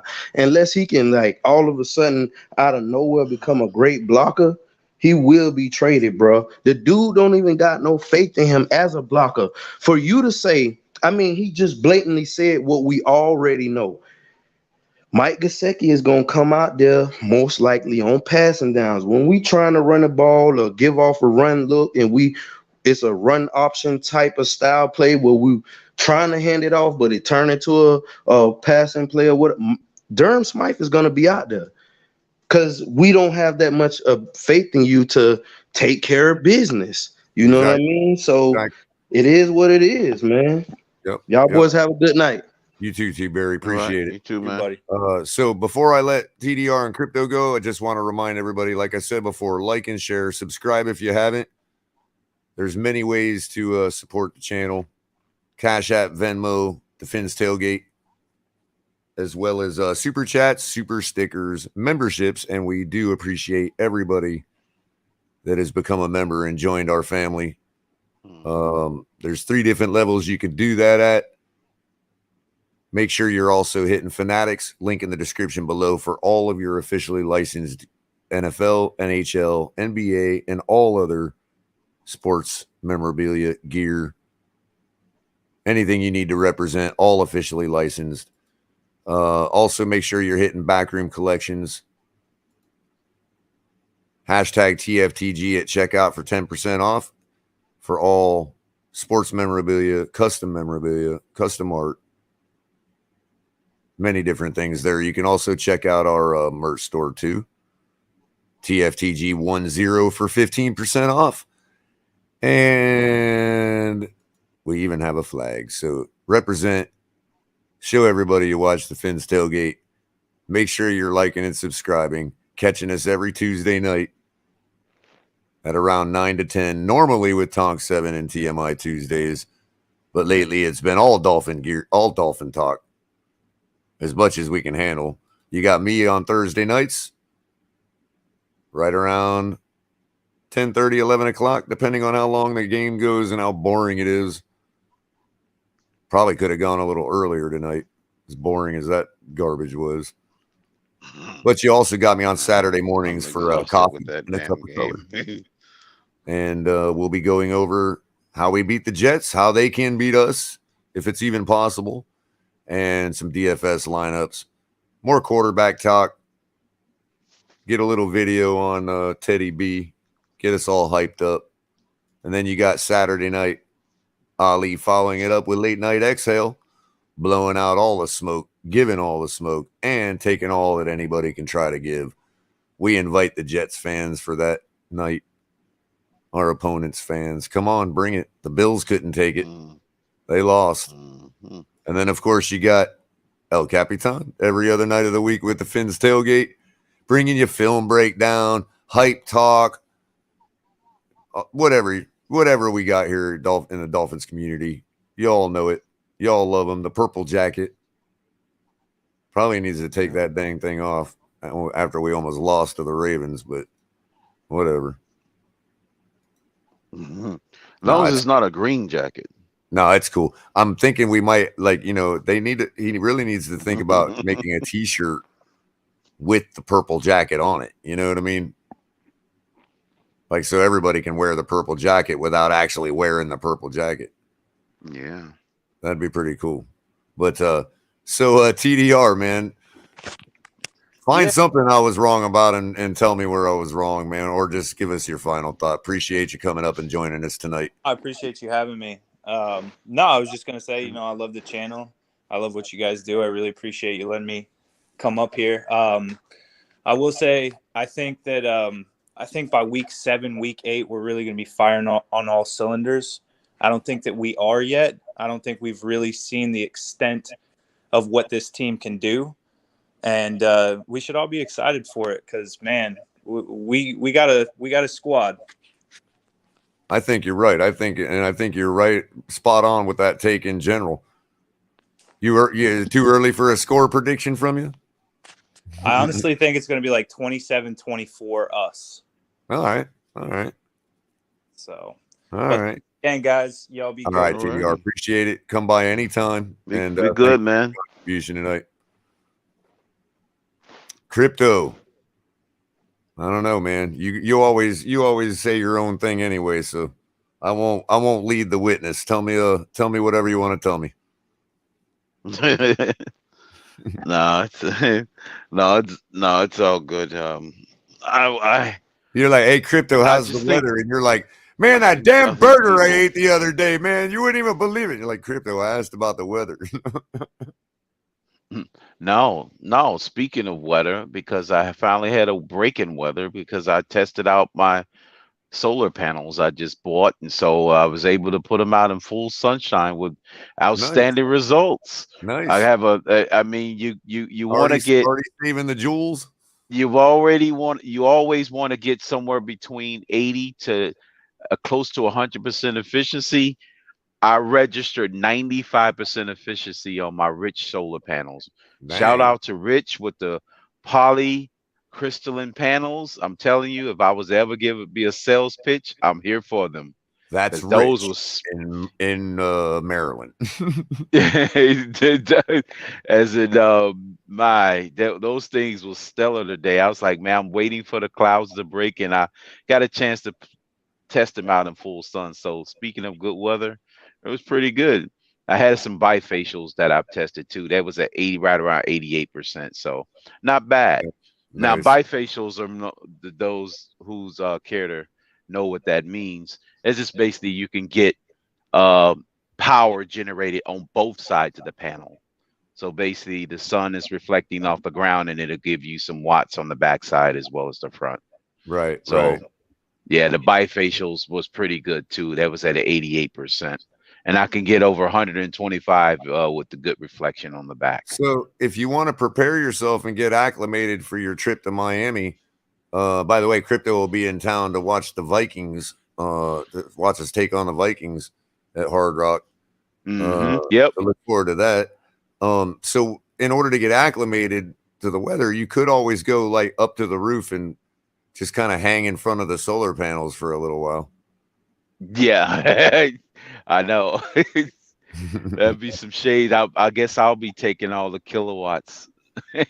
Especially if you pour some water over them, and get all that nice steam come up. You know what I mean? Yeah. The steam come there. Those things get toasty. You'll be ready for Florida. Yeah, I know. That's what I'm saying. I got to get acclimated. You hit them. Those big giant mirrors they be putting on the like the sun concentrators that can literally start a fire. You focus the mirror on one spot and it heats up to like freaking 900 degrees. Oh yeah. Oh yeah. Just get one of them focus mirrors and just shine it on something and shine it on a spot and just start your own little bonfire. It's like a white light laser, pretty much. Yep. A white light laser. Yeah. That thing can get hot quick. That thing it takes no time. You could boil a pot of water in 10 minutes. That's the 10 minutes with one might of be those a good things. idea for camping, like stuck out in the woods, just get a couple mirrors, magnifying glass, and boom. You got boom. at least you got you a pot of coffee. I guess you're gonna need some ice to chill it down. With Miami, You got man, a I'm score looking prediction forward to for that. you yet, bro? For the game? Actually, I did on Batman. I told him to brace for impact. But see, this one, I said it was going to be ugly because I don't think the matchup is there. Not necessarily for Teddy. That's why I don't think this one will be on Teddy. It'll be more like a team loss more than anything. A lot of people's going to blame Teddy for it, Culler, but it'll be a team disaster. This was not going to be Teddy's fault. What? I didn't say, well, Lewis said, man, I know you got the Jacksonville Jaguars prediction right last year. I didn't guarantee a score in that one. I just guaranteed a loss because it's just the nature of football. You can't lose 22 games in a row and expect not to win sometime. But it's been so Dolphin-like to always give that team, let the team off the mat. I'm not saying us losing to the Jets is letting them off the mat because they did get a couple wins already. So it wouldn't be as a bad loss per se, like the Jacksonville loss. So in that sense, I must be missing something, bro. I don't know. I predict us to lose by 21 points. Ooh. That's a doozy right there. I mean, why 21 points? Not because of Bridgewater interception, Not because of miss, it's because of a lot of miscues on defense and a lot of miscues in situational football as far as penalties, batted balls, false starts, things like that. Jets will have a short field enough times and good special teams play to be able to make the margin like it is. It would be closer than what the final margin would be. I would put it like that. Well, I mean, what is this blasphemy that I'm hearing, bro? I just can't even. I can't even. I don't know, Culler. I was can't trying to even figure it out comprehend what you're myself. saying, bro. I know it's like deep space. It's trying to figure out how many I mean, I'm at a hills lot. is I'm on the trying to moon, find the Titan meme moon. right now that applies, and I just Listen. maybe I have to think switch about over. I have to switch over to Capitan's brand to find a meme that applies. I mean, Culler. Think about it this way. Boo! Boo! Muck! Boo! Boo! you got the full boo. I didn't even know. cut it off early. I know. I want to be wrong so bad. It's going to be even worse because I'm going to be sitting in a stadium at that time. That's going to be even more worse. I hope I'm not right, because if I'm sitting in a stadium and I'm right, boy, that's going to be an ugly feeling. That's not going to be good, Cutter. That's going to be even worse. I don't even know what you're talking about right now. I can't even comprehend it. I can't. I know. I'm trying to figure it out, language man. or something. Listen, I know they roasted me for it. I'm ready to be roasted again like last year. I'm Well, ready now to be I roasted. understand why some show hosts like bump you in back randomly. You know. I know. That's why I just wanted to skip this week's predictions. I just wanted to move on to the Vikings because I got us back on a winning track again. Oh, I was like, I'm so ready for I the. see what you're doing there. No, I was like, no. You're gonna I was have like- to suffer. You're gonna have to suffer another win. Well, this was the first loss I predicted us to lose. I predicted us to win the first 4 games. I know DTA killers like losing by 21. I never heard crypto. I never ever heard crypto say something that insane. I know. I know it's bad. It's bad. Oh man, I had to go back and trying to find a way to make it at 14 or 10 point spread. It's coming You there. I realize still we're favored by 3, right? I know.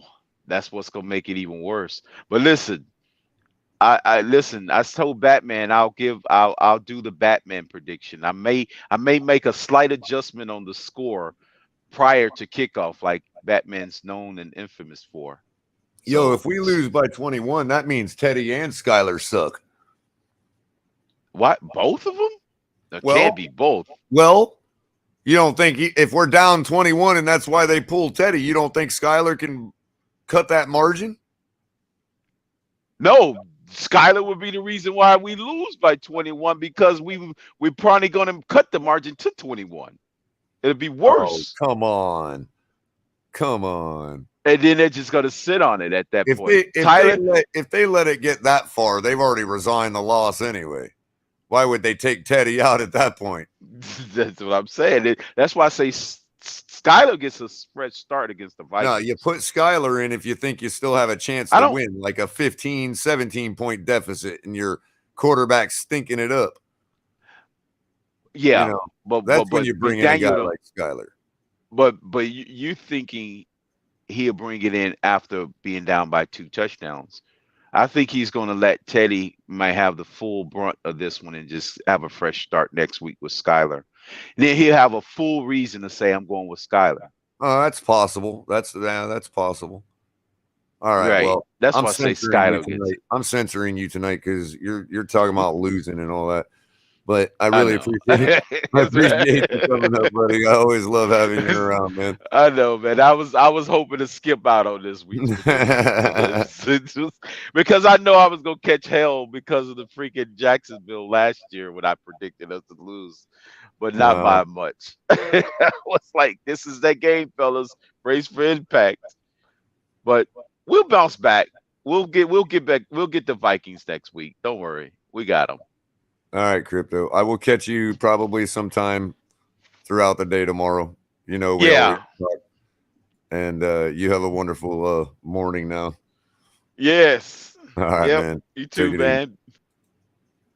Well, there you go. Crypto thinks we're going to lose. You heard it here first.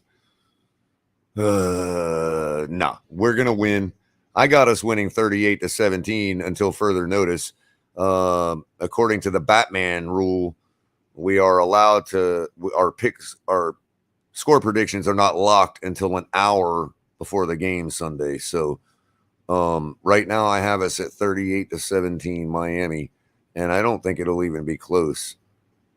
It'll look like it's going to be close, but it's not going to ultimately be close. There's no problem here with it. I don't see any reason why we can't beat this Jets football team. And we'll keep talking about why we're going to going forward. Appreciate every one of you hanging with us till 3 a.m. East Coast time. 61 people here watching still. Like and share. Make sure you hit the like button on the way out. Share it for the people that didn't get a chance to come by. And make sure you're subscribing and hit the notification bell. And I love every one of you. Appreciate every one of you showing up tonight. And fins up. We'll all catch you tomorrow.